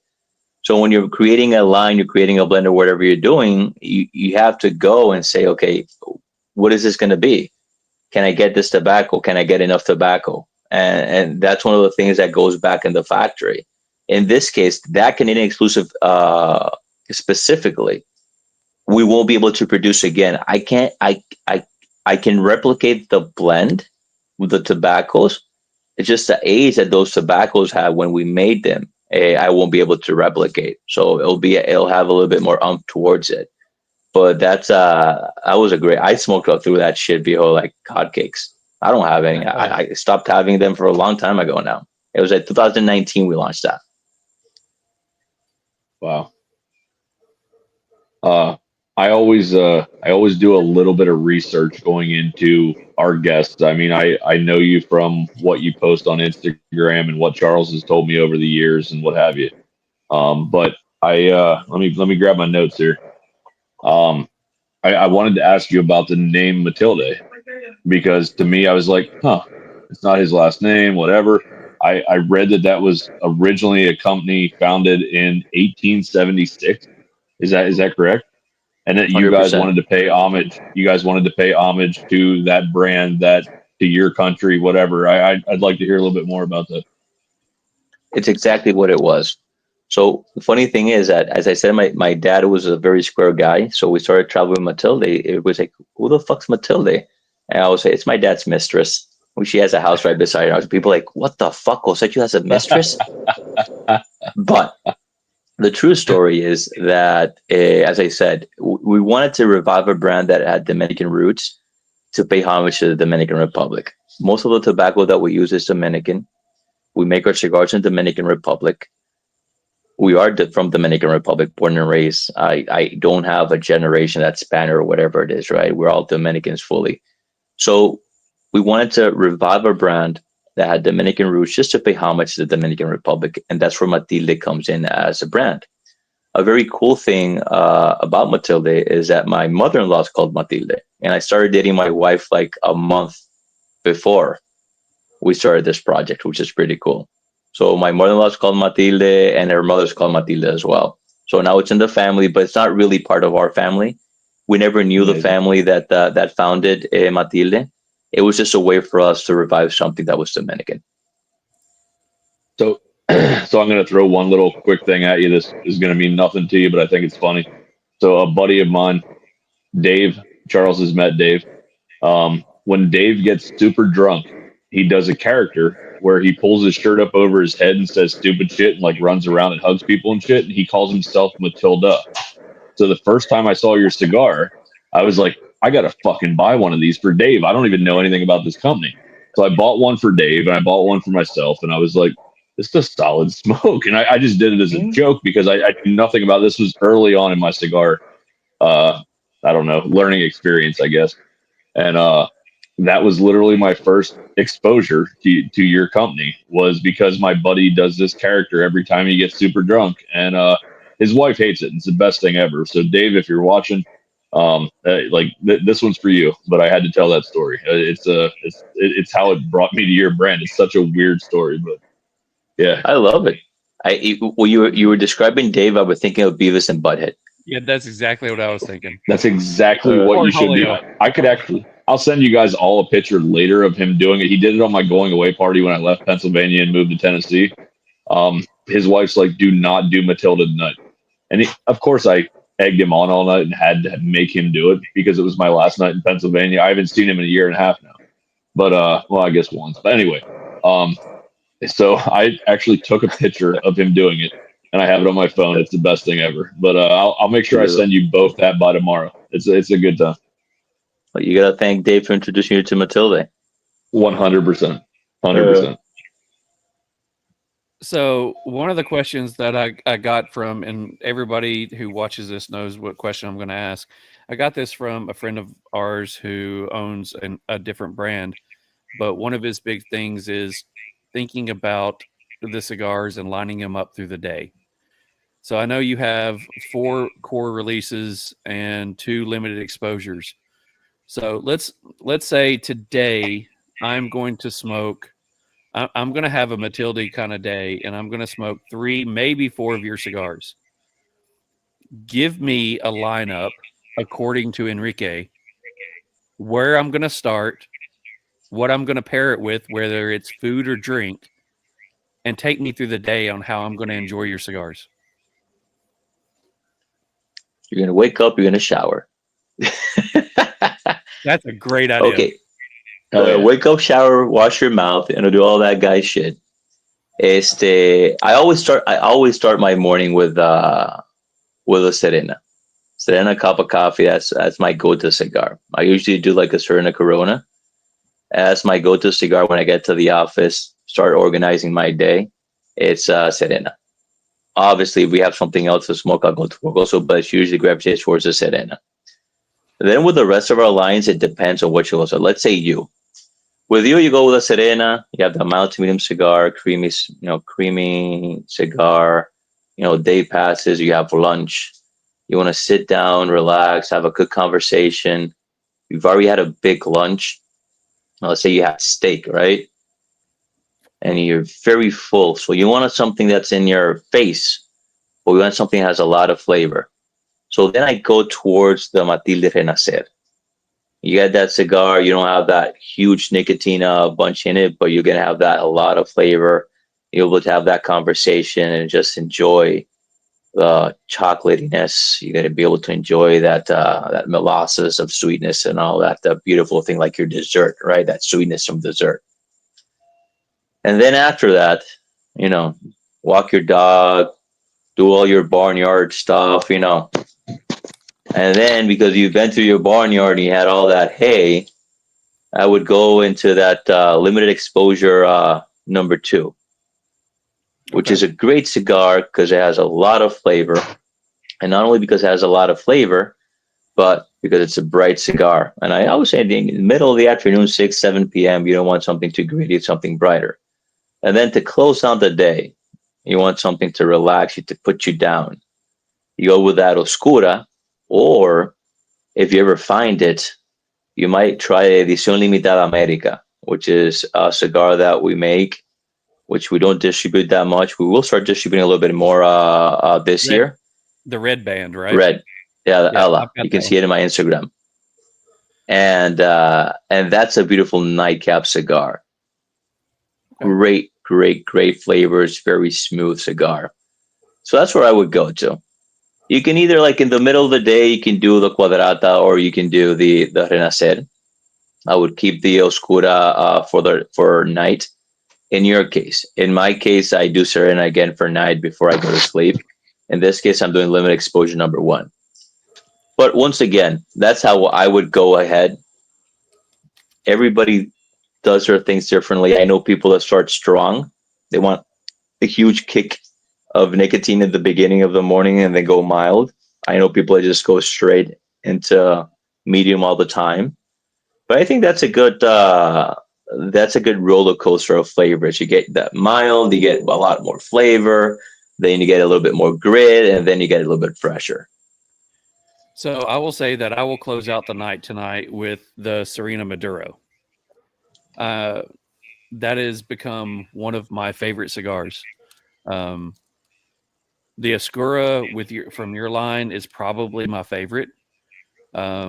It hits all the right spots about any time I smoke it, and any of my more experienced smokers, anytime they ask something about your cigars, I know I'm going to send them to that one.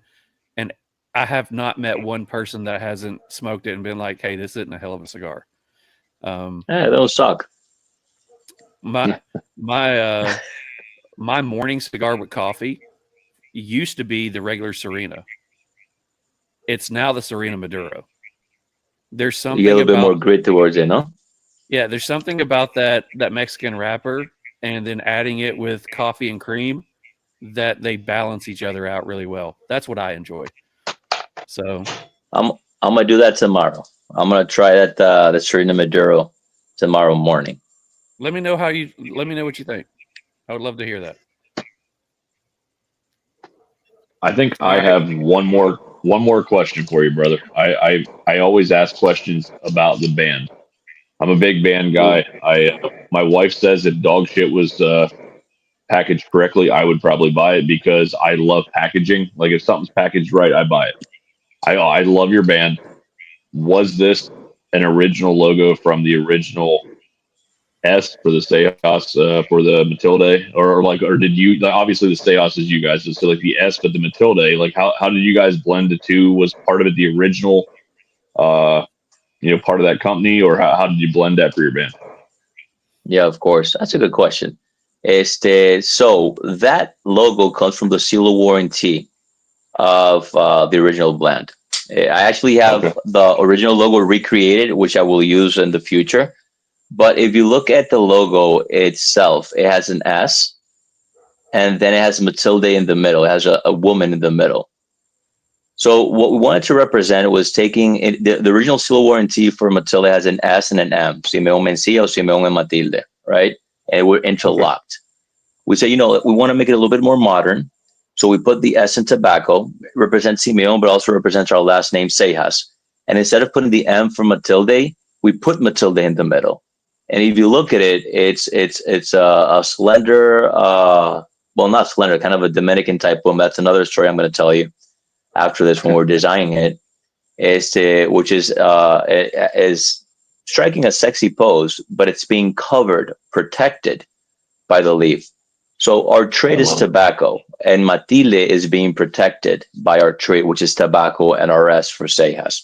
That's where it comes from. If you look at the pattern on the sides, that's actually from the original logo. Okay. I took that pattern, I had it recreated, and I put it in. I wanted to add more, and little by little, I've been adding a little bit more and more from the original logo. I still haven't used a full-on original logo. I will at some point. So that's where the logo comes from. Also, I believe in nature. I think nature is perfect, and we work with nature. So all our colors come from nature. It represents something from nature. The Serena is serene. It's calm. Where do you go to calm down in the Dominican Republic? You go to the beach. That's where you have that teal. So you have the teal for the shore, and then you have the Serena Maduro. Serena Maduro. What happens when you're going on a helicopter on a plane in the sea? When it comes to the shore, it's light, and the deeper you go, the darker it gets. So it has that same type of Pantone, but in a deeper greenish blue. So it represents it's a Serena, but it's deeper, right? So then when you get towards the rest of our lines, the Cuadrata, the Renacer, and the Oscura, what that represents is a color change of the leaf as it's curing. Goes from green, then it goes to a more reddish or orangey, and then it goes to the reddish color. So that's what we're trying to represent there. So that's our core. Our core comes like from the tobacco leaf and from the beach of the Dominican Republic.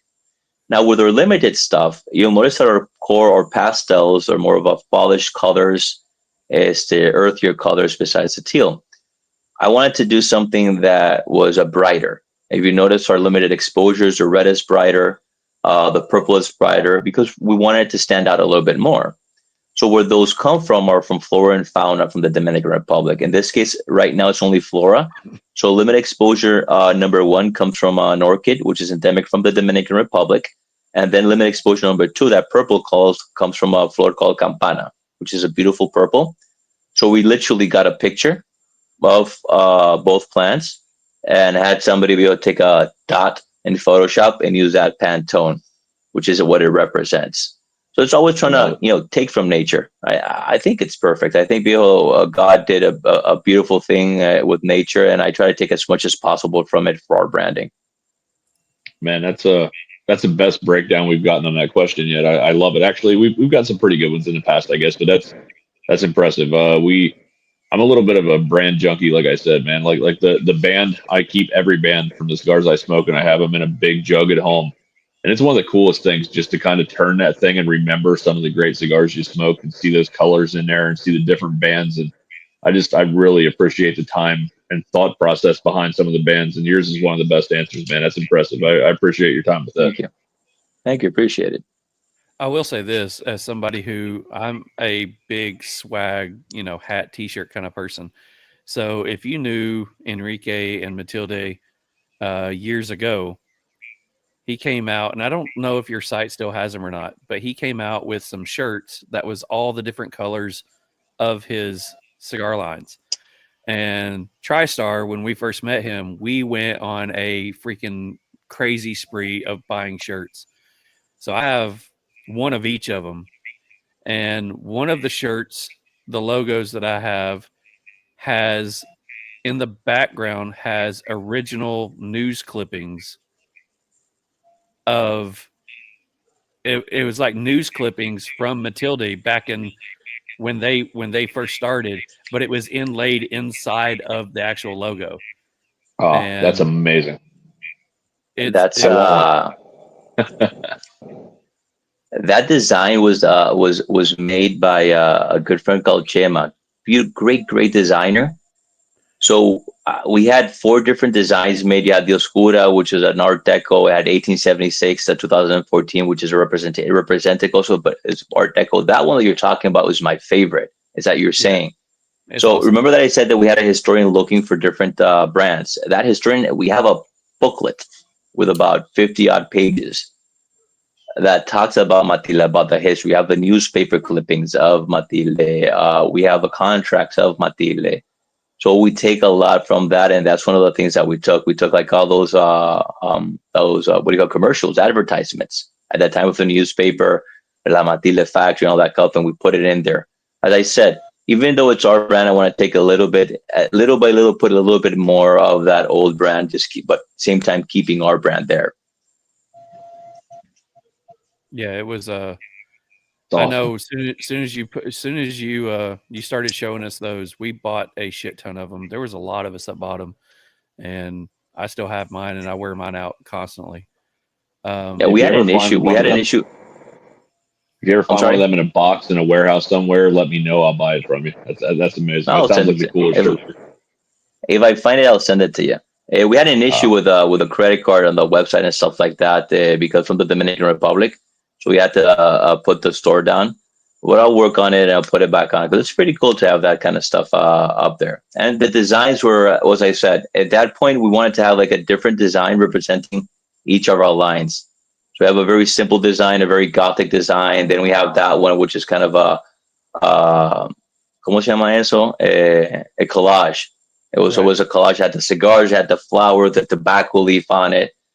It's beautiful designs. Yeah, I like designs too. By the way, I'm always I, I have a I guess lot that's more something. stuff that I have a lot more than we put out because I'm always like doing new stuff and it's just like there, ready. It's like to put in, so it's pretty cool. I always like that process of the designs and working with the designers. It's very cool. And when you find somebody that understands what you're talking about, it's always very cool to do. Art's always been a big part of my life, and something I just recently got back into, and working on a piece for Charles right now. Actually, his wife, or both of them, whatever. But I appreciate the time put into a great band like that. I mean, obviously, a great cigar is what I'm looking for, but the band can draw somebody in. I mean, it's what draws your eyes. You want to see something really cool in that band. But no, man, I 100%. I love that the artwork and the thought process behind it, especially when there's a story behind it. I mean, that's why we do what we do. So I appreciate What that. what type of art do you do, Mike? Painting mainly. I love oil, but it takes way too long. I do a lot of acrylic now. I've been doing a lot of paintings lately and some design stuff, but I just recently got back into it. I have a lot more time on my hands since I moved, and actually did a painting for Charles's wife and some other friends of ours, and recently got back into it. So it's definitely a passion of mine. It's a retirement plan, kind of, but I'm still a little bit busy sometimes to get done as much as I'd like. But I do enjoy it. That's very cool. I think that's something, Viejo, that if you have that talent, you should take advantage of it. I draw like shit. I have good imagination, but I draw like shit. So that's why I depend on other people. But I think it's a beautiful talent. I think it's one of the best talents because it's best way to express yourself, I would say, would be music and Yeah, art, like painting and drawing. So it's very cool. I appreciate it. So what we've got what you're doing right now. What do you have? I mean, we're in a brand new year. We're in 2025. What's Matilde got going on this year? Is there anything new coming out? Any extensions or any new sizes? Any limiteds? What do we got going on this year? We have a few things coming out this year, actually. As I said, we're doing a second run on the special edition for mostly the export market. It's a PCA. I'm coming out with a very special project. That's very dear to my heart. It's going to be our giving back project, which we're going to announce very soon. That's going to be a limited, not a limited release forever, but it's going to be a limited production as we always do. And then we're working on, and you know this, we're working on the number 3. And the limited exposure number 3 will be coming out a little bit later on at Q3. So those are 3 fun projects that we're working on. And at the moment, as I said, I'm dabbling into doing smaller sizes for winter seasons.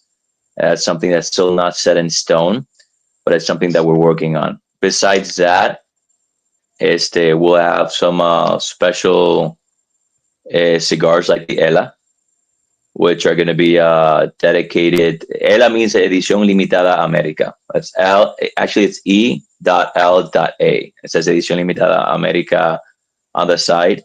And those cigars are manufactured aged for a long time, but we're going to use those as a thank you for our key accounts.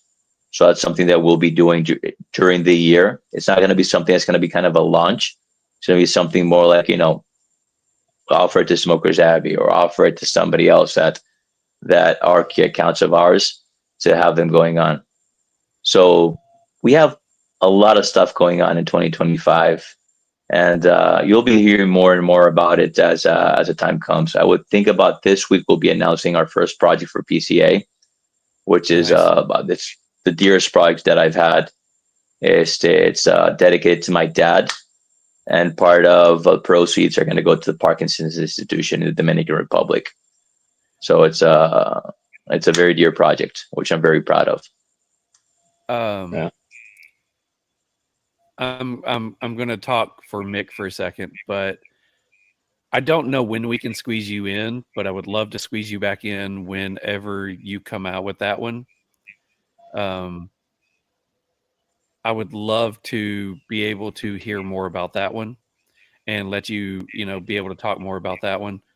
My dad has stage 4 lung cancer and was just diagnosed as well with Parkinson's. I'm sorry to hear that, man. I would love to hear more about that one.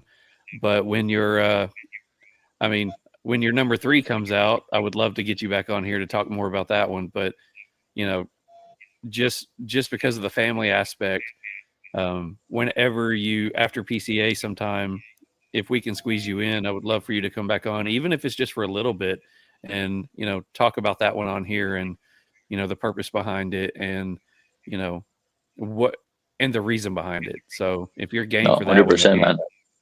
I love that, man. I love that. I appreciate it very much. We always do this little bit of a shameless plug, but honestly, yeah, man, if you have something new coming out and you want to promo and you want to get it out there, we'd love to review it live on the air and just get it out there for you, man. Helps you, helps us. I mean, we love having you on. Usually I honestly am like, how are we going to fill the time with questions? How's it going to go? I have all this shit runs through my head, even though we've been doing this for a little while. With you, I feel like we could talk for the next 5 fucking hours. I have more questions, but we're already almost at 2 hours. You know what I mean? So it's anytime, brother. You're welcome. And if you wanna get something out there, hit us up, man. We'll squeeze you in somewhere. Thanks, brother. Thanks. My wife says I talk a lot, so I guess that's part of it. We love that. We love that. It makes our jobs a lot easier. Yeah. So, I got to tell you guys, it's got to be pretty tough to run a podcast and create the content and having to investigate and go towards each person you're bringing in and why you're bringing them in and the reasoning behind it and keeping it fresh. It's going to be really hard to keep it fresh every single time. Not saying, okay, so what company you do, because and I like that you go into the personal side and we deviate a little bit. It's more of a conversation than an interview, and it makes it a lot easier for the manufacturers, and I think it makes it a lot easier for the listeners as well. Because okay, now we're gonna hear a little bit more about this cigar, which we can read off, and I love this dynamic because it's a more fluid dynamic more than than a structured one, which is pretty cool.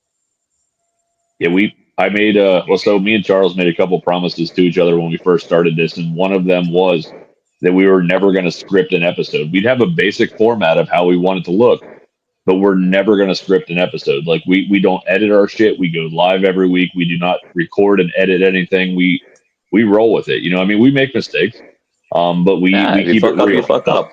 It's life. Yeah, that's the real. We're real smoke. You know, I mean, we love what we do. We're just friends hanging out with other friends and meeting new people and you know, growing our family and our community, which is what we set out to do. Like we said, we didn't care if we only ended up with 100 followers and, you know, so many views. Who cares? Like, we're doing this because Charles and I are friends and we care about each other. We love cigars and we want to learn more about these other brands. So, I mean, it's gone further than we ever thought it would already, but it's been a great journey because we refuse to like have it scripted. We want to have good conversations with people we want to get to know better.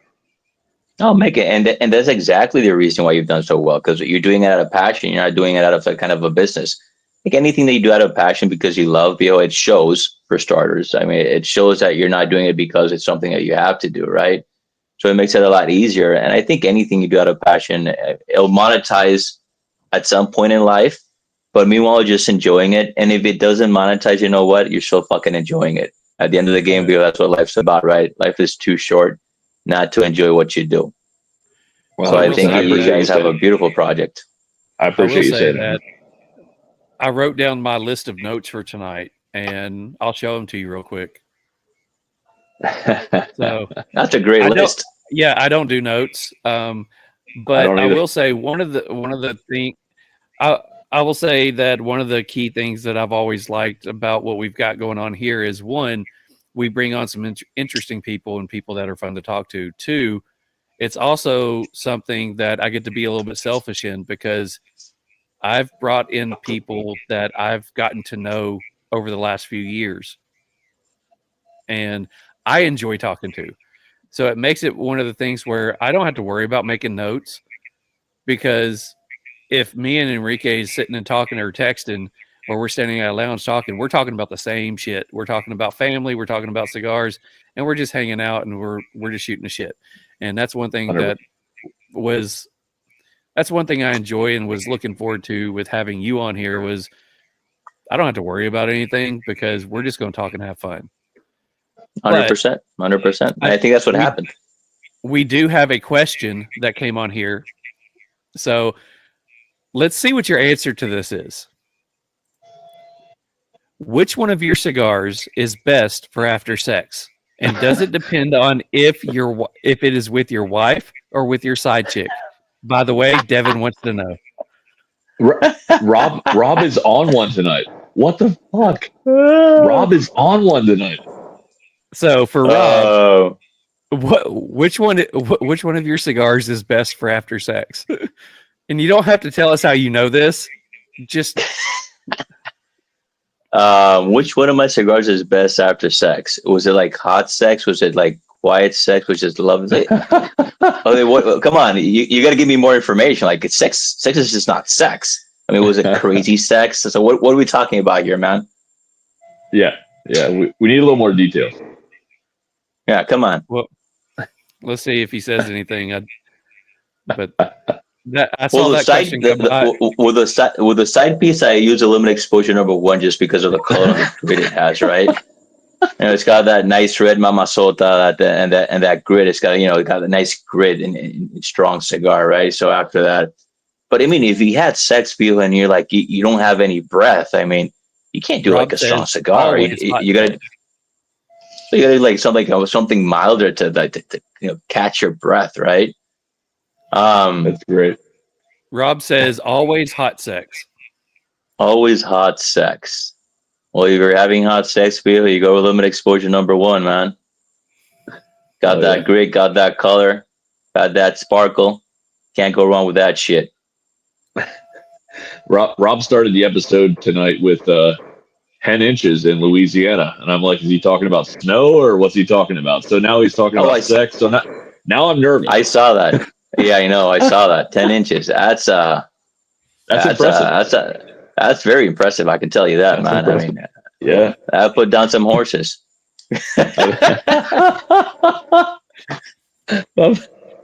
Rob, I do love Rob, man. Me and Rob had a great time when he came up here to the Memphis Surf, and my wife had a great time with his wife. We all had a great time together. I think we gave her too much bourbon that day. She passed out by about 3 p.m. For a minute, she recovered, but it was a great fucking day. So she dozed off. She was taking a night. She was taking a power nap. Long enough for us to get selfies with her, but yes, just for a power nap. All right. So before we go into the rest of the episode, Mick, you want to start going into some hotbox questions? Let's do it, brother. I think he's ready. He's warmed up after the sex thing.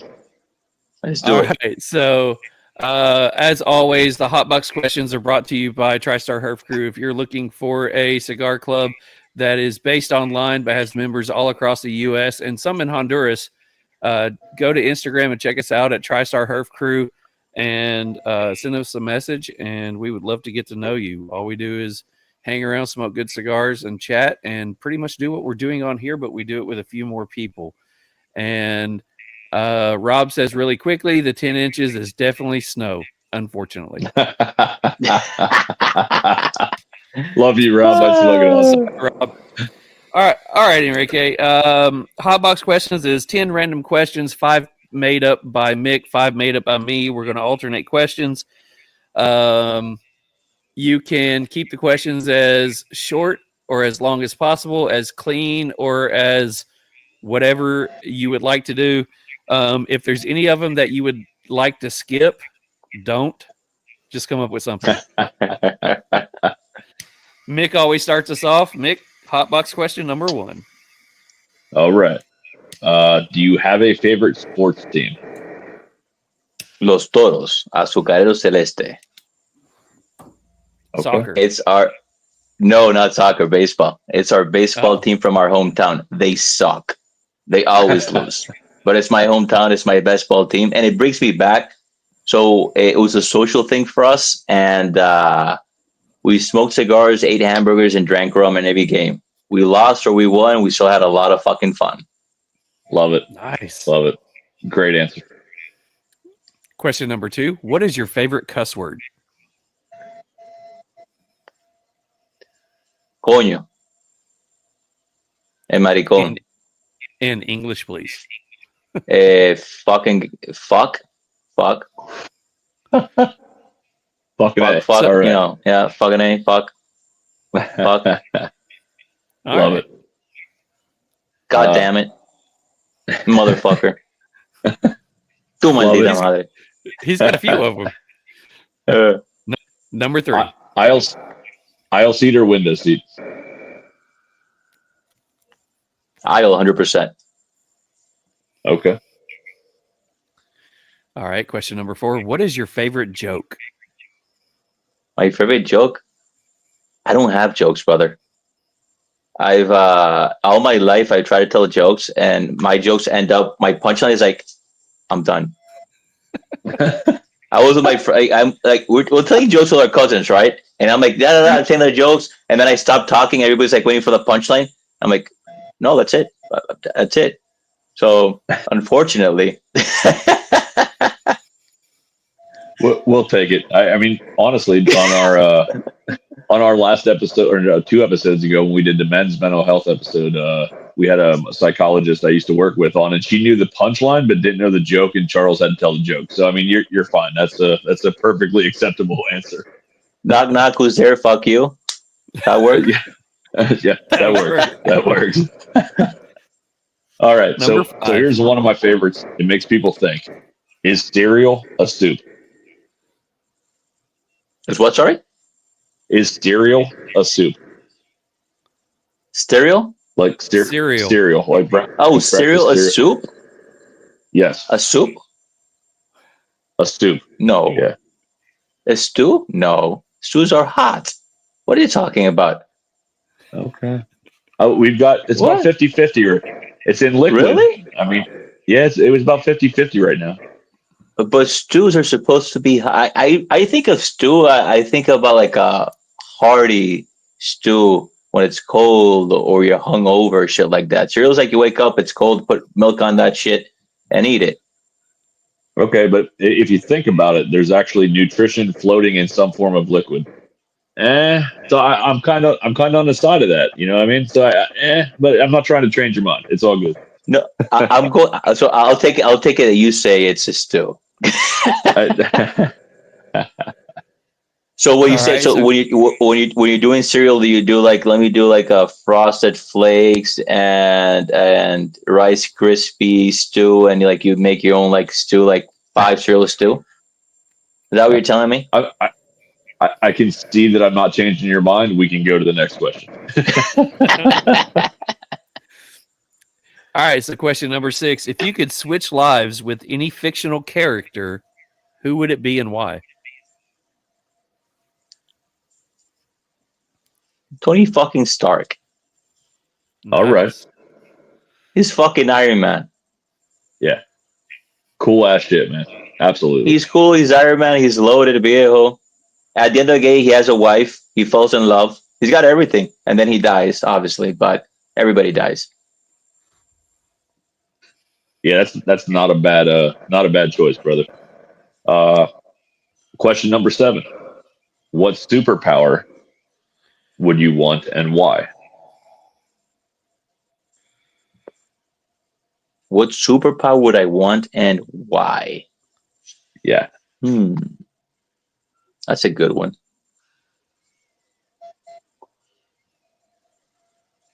Superpower and why? I don't want to hear your fucking thoughts, so no.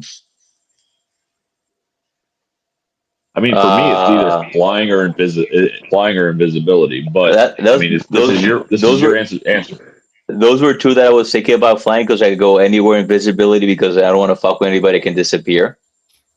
I would go flying would be my thing to go anywhere I want to go at any time, but flying really fast, not very slow. Yeah. You know. Yep. I would go with that. I agree. But then super strength doesn't make any sense. I mean, none of that shit makes any sense. You fly, you're having fun. Hell yeah. That'll work. All right, So are you a question peeping number- Tom? That's why you want invisibility? Invisibility? What? I'm sorry. Yeah, peeping He Tom. said, "Do you want to Yes. have invisibility so you can be a peeping Tom?" Next question. All right, so question number 8. What special skill or talent do you have that most people don't know about? I can annoy the shit out of my wife in 2.5 seconds. I think we all can. Okay, in that case.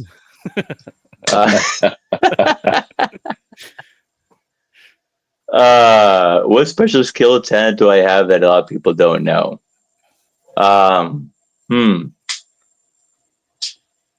Fuck, I guess I'm skillless, man.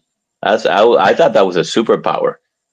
Like, people to know my wife in 2 seconds? I was fucking, I don't get mad. I don't know. Skills. Power. No. I can know my wife in 2 seconds. That's about it, I guess. I thought it was superpower, but no. Nothing. That'll We'll work. take it. Well, answer accepted.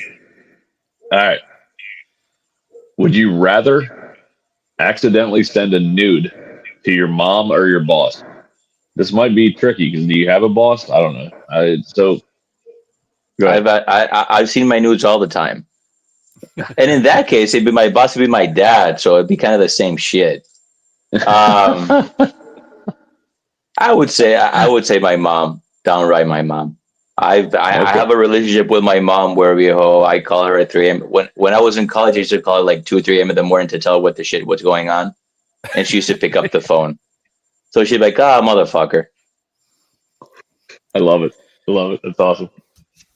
All right, so question number 10, the final question, my favorite question. What is the best piece of advice you have ever been given? The best piece of advice I've ever been given.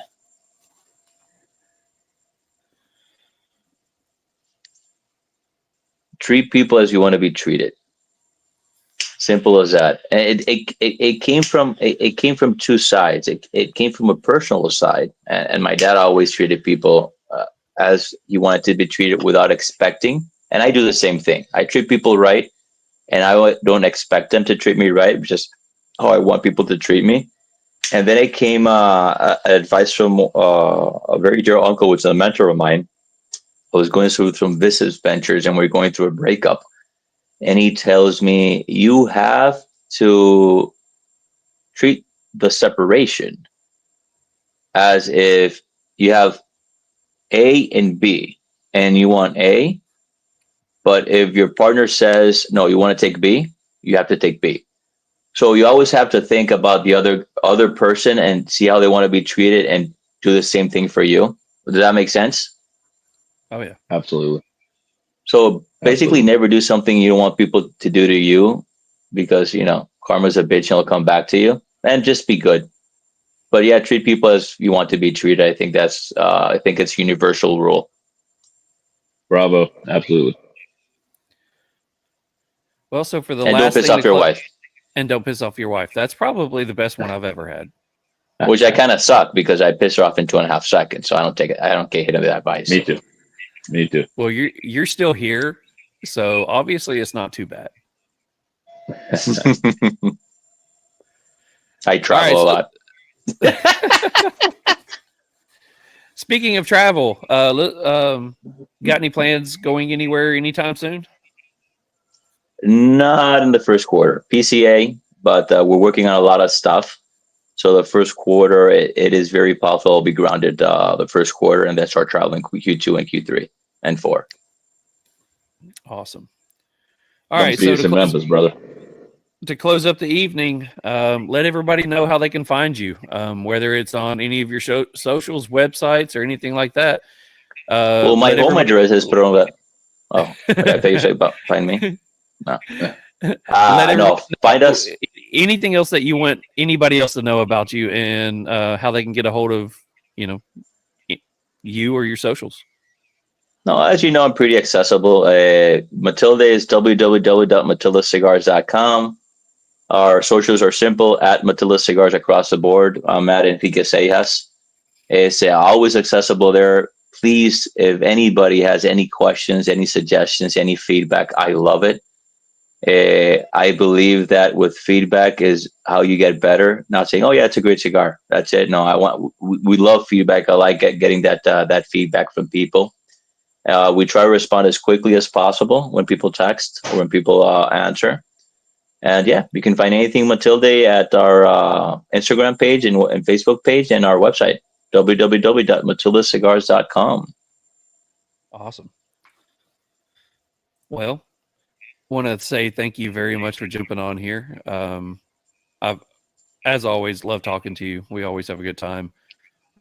Again, would love to have you back on here whenever you have your new releases coming out. Would love to talk more about that, and love to hear more about the purpose and the cause behind your next one. So 100%, brother. You can count on that. And you're always an awesome person to talk to. So. And by the way, if you ever need any advice on Parkinson's, I'm not that much of an expert, but my mom's a fucking queen on that shit. Okay. So any type of calls, just text me, viejo. We have she knows everything plus a little bit more when it comes to that. So just like awesome. Putting it out there. I appreciate that so much. Man, cool, guys. I appreciate getting to know you a little bit tonight, man. We'll definitely be in touch. I appreciate you jumping on here, man. If you're ever in this area or even close by, let me know. I'll definitely hook up with you. We'll hang out a little bit in person. And Charles and I are hoping next year we can maybe pull off a PCA trip where if things continue growing like they are, we'd like to go to PCA and try to make that work for 2026. So either way, man, we need to stay in contact here. And like Charles said, if you ever got anything coming out or whatever that you want to promote or whatever, man, we got you. So just we were trying to grow our community and grow our family, and you're definitely a part of that, brother. Beautiful. Thank you very much. You can count on that. And remember, we always have a house here in the Dominican Republic. Nice little cabin where you can smoke cigars and relax. So not only PCA, get your passports and come to the DR.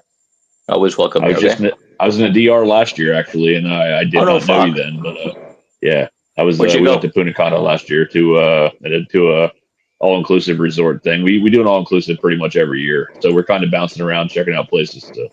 You did the beach potato, as I say. That's all I need, man, is cigars and somebody bringing cigars, some drinks, and exactly. That's all I need. Yeah, like a week of phone, brother. So next time you come, you do a little bit of all-inclusive, and then you take 2 days and do no phones over there, non-exclusive. I will absolutely hit you up, man. It's great to have connections, brother. I do appreciate that, and trust me, it won't be our last trip to the Dominican. So I'll be in touch, bro. I greatly appreciate that.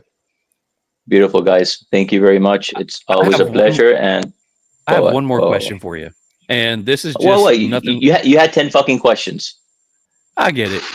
I mean, me and Mick are talking about going to PCA next year, and we've got a couple of other small festivals, cigar festivals coming up. So I watch a lot of stuff that you've done with other different podcasts where they come up and they ask you the same questions. What do you got? What are you doing? And it's, 3 minutes of the same questions. So my question to you is, I have an idea. The hot box questions that we do. Yeah. What if we, instead of just going around and saying, hey, tell me the same shit every time, what if we said, hey, what do you have new? Let's keep it short. And here's 5 hot box questions. Let's get to know you. And that's the entire interview. That's beautiful. I like it. Yeah, you present what's new in a very short style because everybody's able to see it, and then you get to know the person. And I think that is your podcast. It's not only about the cigar and the product; it's about the person. So keep it true to your thing, man.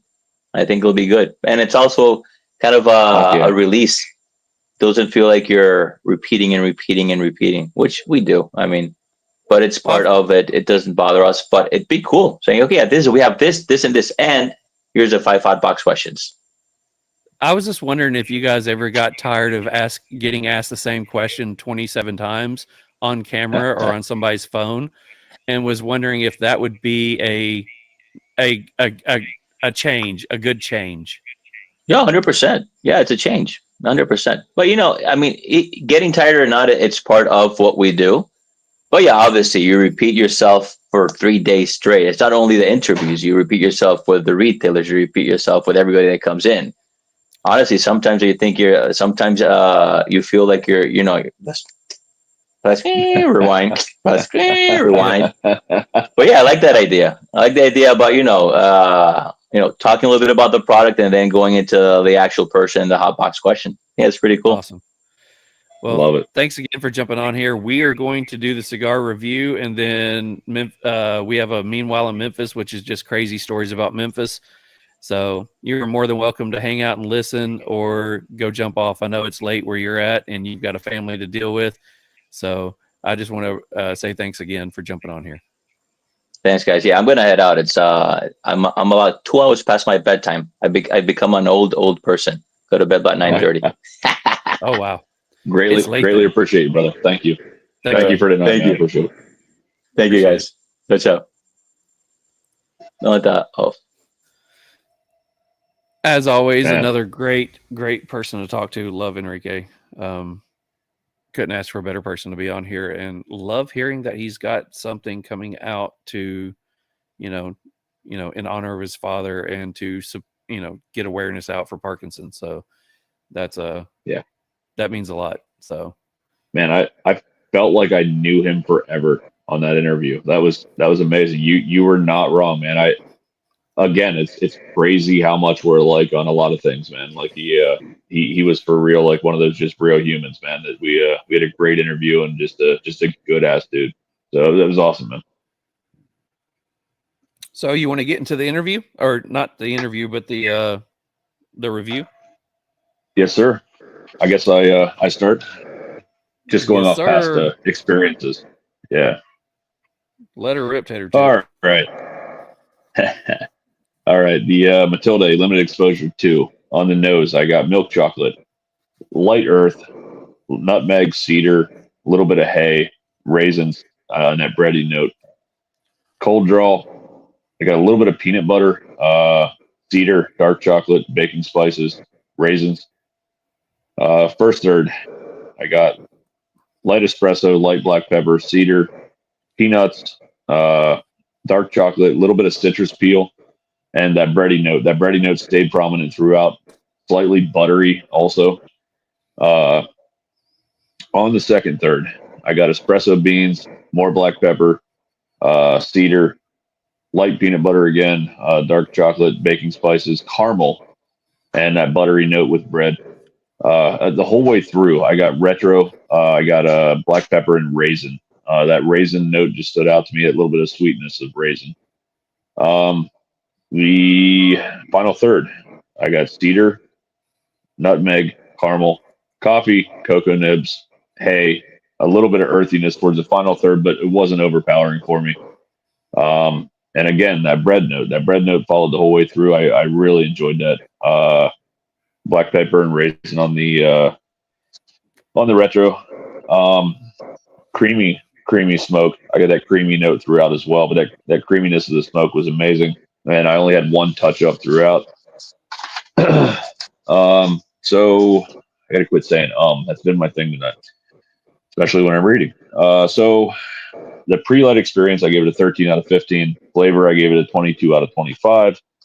The smoking characteristics, I gave it a 13 out of 25. The overall impression, I gave it a 33 out of 25, for a total score of 91. Awesome. 91. Damn. All right, so let's go into mine. Pre-light, I had on the body, I had a sweet tobacco, barnyard on the foot, dark fruit, tobacco sweetness.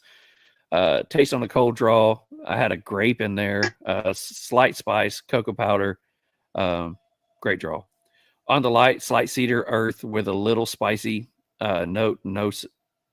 Retro with cedar, floral sweetness, followed by black pepper. Into the first third up front, I get coffee, earth, mineral, followed by a slight bready note and a floral sweetness. On the retro, brings out the floral and the mineral note and adds a little baking spice and black pepper. Medium plus body, medium full strength. Draw is good, slightly snug. Smoke texture is good, but slightly thin. Burn is razor sharp, and the ash is stacking dimes and holds all the way into the second third. Second third notes into the second. Notes up front is a bready note, followed by a mineral and a sweet cream, followed by a slight chocolate and baking spice in the background. The retro brings out a baking spice, followed by a creamy sweetness. Let's see. Also left a cinnamon note on my lips. Draw is slightly better. Smoke has gotten a little thicker and more full. Burn is still perfect, and the ashes hold well into the third. One thing I'll say about this one, the ash held all the way until the final third. I had no issues. Medium full body, medium full in strength. In the final third, notes are mainly coffee, earth with a floral sweetness. Retro really brings out the floral sweetness, followed by baking spice and a slight nutty note. Draw is opened up a lot, and the smoke texture is thick and full, creamy. Burn and ash is fantastic. Strength is slightly full. Last third was great. Great wrap up to a fantastic cigar. On the appearance, I gave it a 10 out of 10. Fantastic looking cigar, tight seams, wonderful band. You make comments about the way the band looks. I mean, there's something about the way that they do their bands that looks amazing. Aroma and cold draw, gave it a 9 out of 10. Flavor enjoyment, I gave it a 14 out of 15. Smoking construction, I gave it a 9 out of 10. Only drawback I had was the draw. I gave it a 9 out of 10. A burn, fantastic burn, 10 out of 10. Smoke production and final thoughts. Smoke production and texture, I gave it a 3 out of 5. Overall experience, I gave it an 18 out of 20.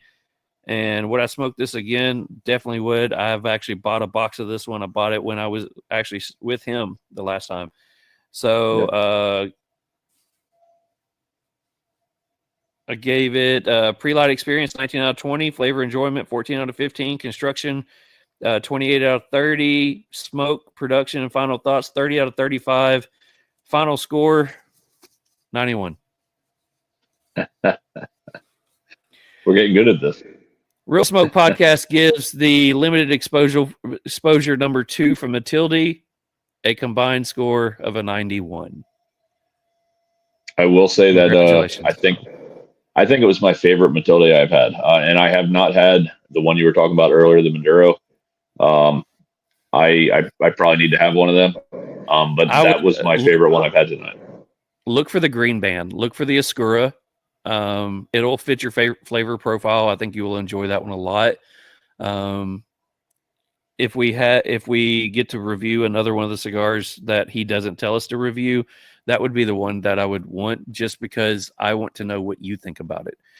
So Agreed. if anybody has smoked the limited number 2, please let us know what you think about it. Absolutely love to know. By the way, once again, we do have our new score books out. It is 50 score sheets. It comes in a binded book, 100 pages. If you're interested in that one, hit me up. We'll do. It cost me $20-something and change to have it made and put together. So covering shipping on it, we'll do it for $25. So send me a message, and I'd love to get all 5 of them sent out before our next podcast. So do you have a Meanwhile in Memphis ready for us? I do. I'm ready to go. I got 2 good ones and 1 average. Let's do some Meanwhile in Memphis. Hell yeah. So 2 days ago, on January 21st, shoplifters shoot out glass on the door of a convenience store to escape the store clerk who trapped them in. In Memphis, Tennessee, a store employee trapped shoplifters inside after they were caught stealing, so they shot out the glass of the door to escape, according to MPD. On Monday, just after 2:10 a.m., 2 people entered the BP gas station on Macon Road. They walked to the beer case, and one of the suspects picked up 3 cans of beer, placing 1 can into his jacket pocket. Both suspects then walked to the front counter and attempted to purchase the other 2. So I'm going to stop right here for a minute. Why not just purchase all fucking 3 or steal all fucking 3? Like, none of it makes any sense. The victim, okay, I guess the cash register guy, I don't know, the attendant, came from behind the counter and confronted the suspects about the theft that they were responsible for earlier.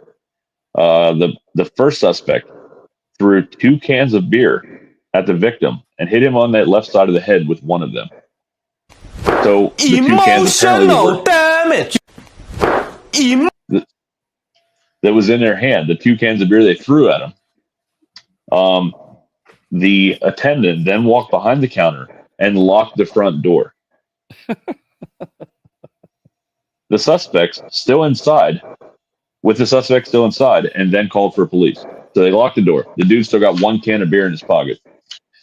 The first suspect pulled out a black handgun, shot out the bottom glass of the front door. They escaped the scene, and police are still looking for them. Dang it, So Bobby. the whole problem with this, Dang it, Bobby. the whole problem with this story, the whole story of this problem with this story for me is that they tried to steal 1 can of beer and pay for the other 2, and then they throw the cans of beer at the guy, and then shoot out the door to get away. I don't. Memphis, man, Memphis.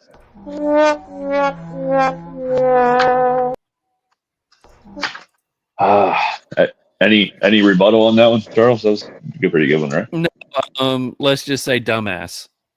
I don't understand. I mean, the only thing I could think of that they were possibly doing was trying to, okay, the clerk saw me lingering around, so I'm going to pretend, I'm going to go ahead and buy this one, but I'm going to steal the rest of them. But then you leave without anything because 1, you're a dumbass and threw the shit at them. And 2, now instead of just shoplifting, now you've got destruction of property because you decide to shoot out glass, and now you're firing a firearm in public. So the only thing I can say is, what the fuck? For 1 can of beer that they got away with in a brand new Ford Raptor truck, by the way. Like, if you're driving around a Ford Raptor, you could probably afford to buy the 3rd can of beer. Maybe it's just me. I'm just saying. See, I completely disagree. If you're driving around that Ford Raptor, you're broke as hell because that's probably costing you $1,500 a month, and you can't afford to buy anything. So you could buy 2 cans of beer, but definitely not 3. I mean, that's not 3. That's where you have to steal the 3rd one. No, so I got why they did it. The wife is looking at the credit card receipt, and she's not going to go for 3 cans of beer. She'll understand if dumbass is only drinking 2. I mean, you can see that, right? I see it 100%. I get your point. The wife does look at my credit card bill. All right, so the second one, this one's more the shock factor than actually a funny story. But 3 teens arrested for a string of violent crimes. Of Memphis, course they were. Tennessee. Yeah. Police arrested 3 teens accused of a string of violent crimes. The first 2 robberies happened on December 18th. 8:50 p.m., police were called to a Chinese cuisine. The victim said 2 people approached him at gunpoint and stole his Toyota 4Runner. Less than an hour later, police were called to a robbery at a Super Coin laundromat. The man was approached by suspects who pointed a gun at him and fired 2 shots before taking $100. A second victim did not comply with their demands for the money, and the suspects fired shots at the vehicle, which had her 2 children inside. The suspects then left the scene in a Toyota 4Runner. Interesting. Another robbery happened the next day, just before 6 a.m. 2 people were at a Q-Mart where they were approached by 2 people in a Toyota 4Runner and were robbed for $220. Another robbery happened later at a Valero gas station just after 9 p.m. 2 people were approached on both sides of a 2006 Avalon. They pointed guns at the 2 people inside. The victims ran out of the car. They were also in a Toyota 4Runner. 2 additional crimes took place on January 19th before the 3 teens were taken into custody. At 12:30 p.m., officers were called to a carjacking on South Lawn Avenue. The victims told police they were approached by 3 people with guns who opened the door of his vehicle, pointed guns at his head.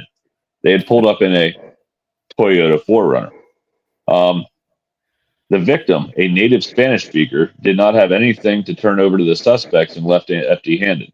At 1 p.m., they were called to a carjacking on Guatemala Supermarket Avenue. A man was parking his 2014 Ford Mustang when 2 people exited a Toyota Avalon, which is the one they stole from the second carjacking,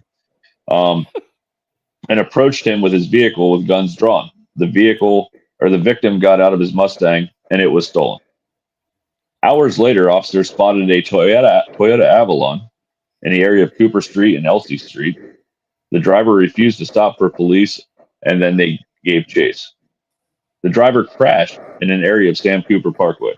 3 people inside were able to evade police and abandon the Avalon.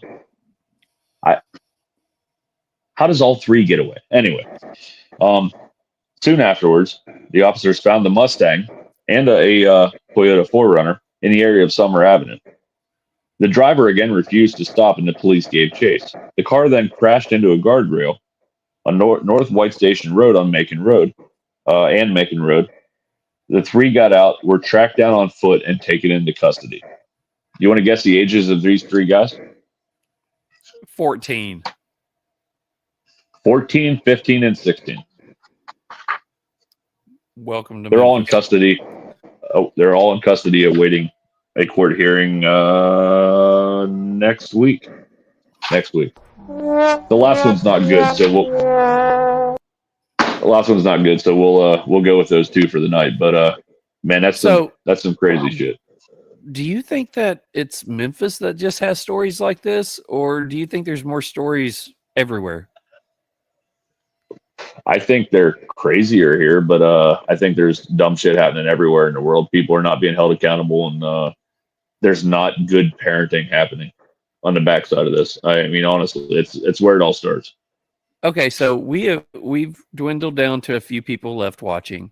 So these are the real smokers right here. So they're still with us after 2 hours and 29 minutes.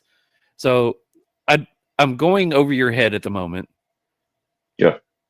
I would love to know if there's other stories in other people's areas that's half as stupid as the shit that goes on here. So I got a challenge. If there is anybody in your town, and keep it to your town, not like if you live in where I live and 8 hours away is Memphis. No.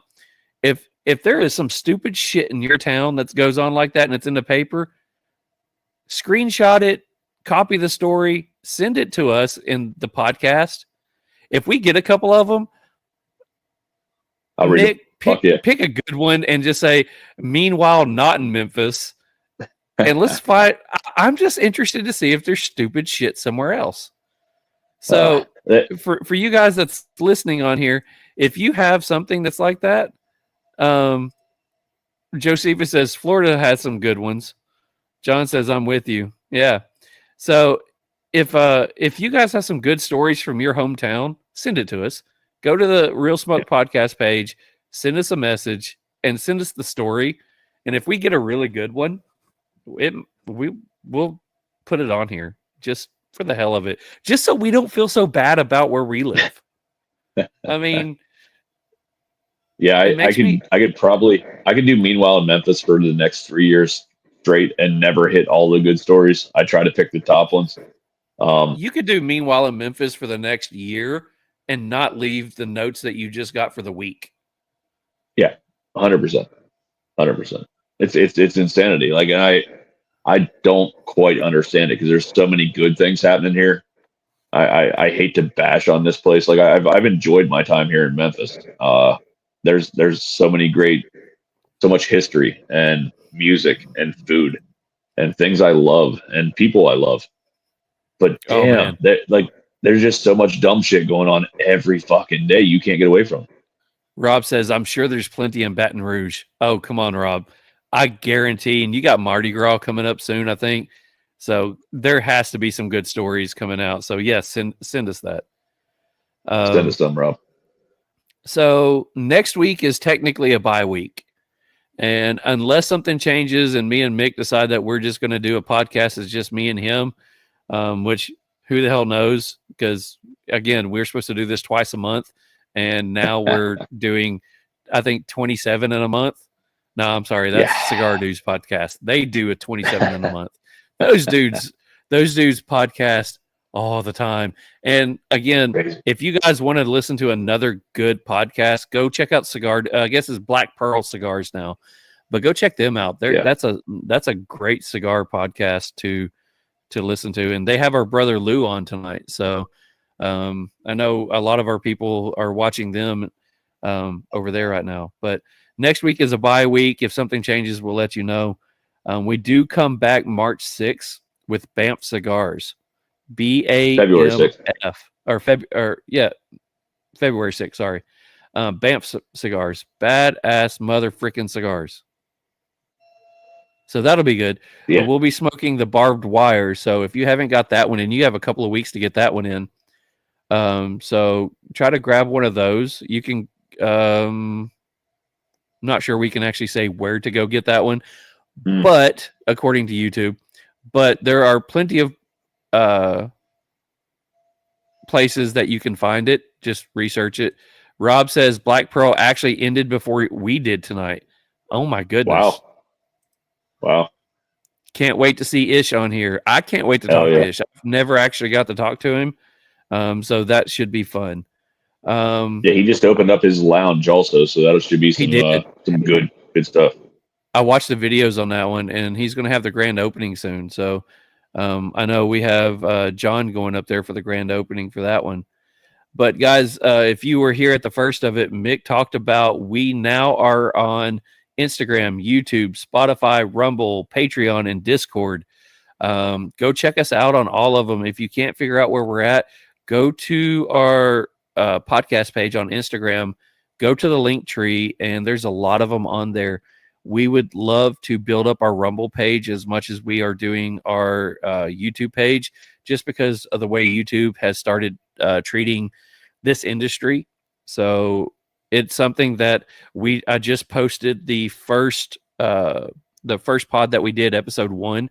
And over the next couple of weeks, I will be posting every few days, uploading our older ones to that one.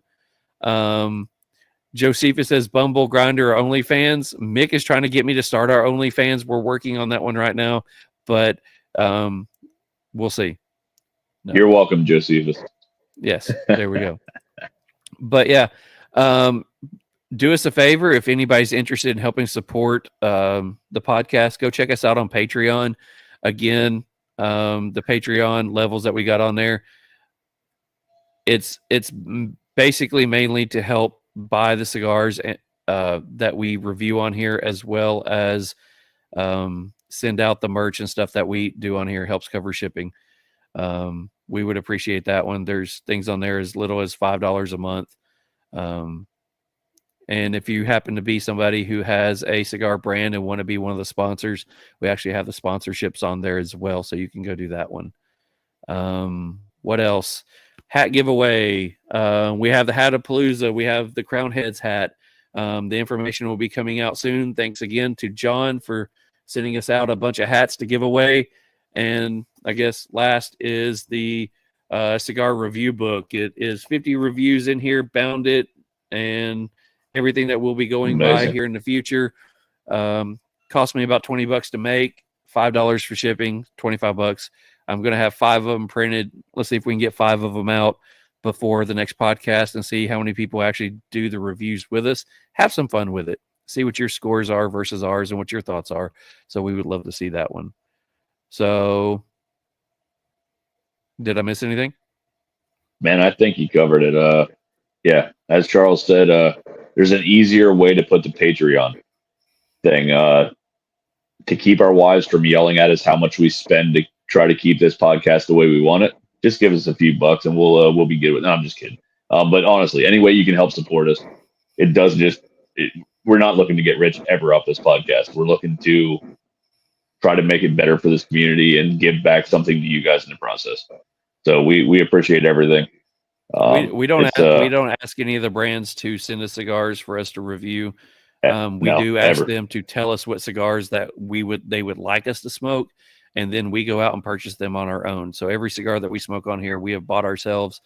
And just like he said, we didn't realize how much the extra that was going to cost, plus the stickers. And when we ship all this stuff out, we didn't realize what the cost was going to be on that one. And to try to help save marriages, we have decided that we're going to set up a Patreon. So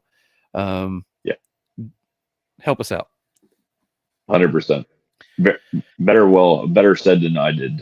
You always do a better job explaining it, but yes, thank you. That's from my side, honestly, great guest tonight. We're looking forward to Banff here in 2 weeks.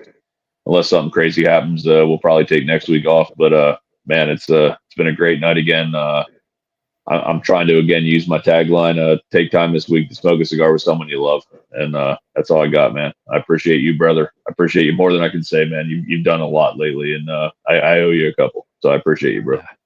I appreciate you being on here with us or with me and talking me into doing this one. It's been a great time. Congratulations and great job to Matilde scoring a 91 around the board for us. Thank you so much to Beard Apothecary for supporting the podcast. Huge thanks to Cigar Public for posting one of our last episodes. We do appreciate that one as well. Huge thanks to John Huber with Crown Heads for giving the hats that we're giving away this time. And thanks to everybody for jumping on here and watching us, guys. We absolutely adore and appreciate you. Without you guys, we could not do this one. Go check us out on all our socials. Help us grow. We would love to see our YouTube and our Rumble explode over the next few months. So thanks again. We will see you when we see you, and everybody have a great night. Much love.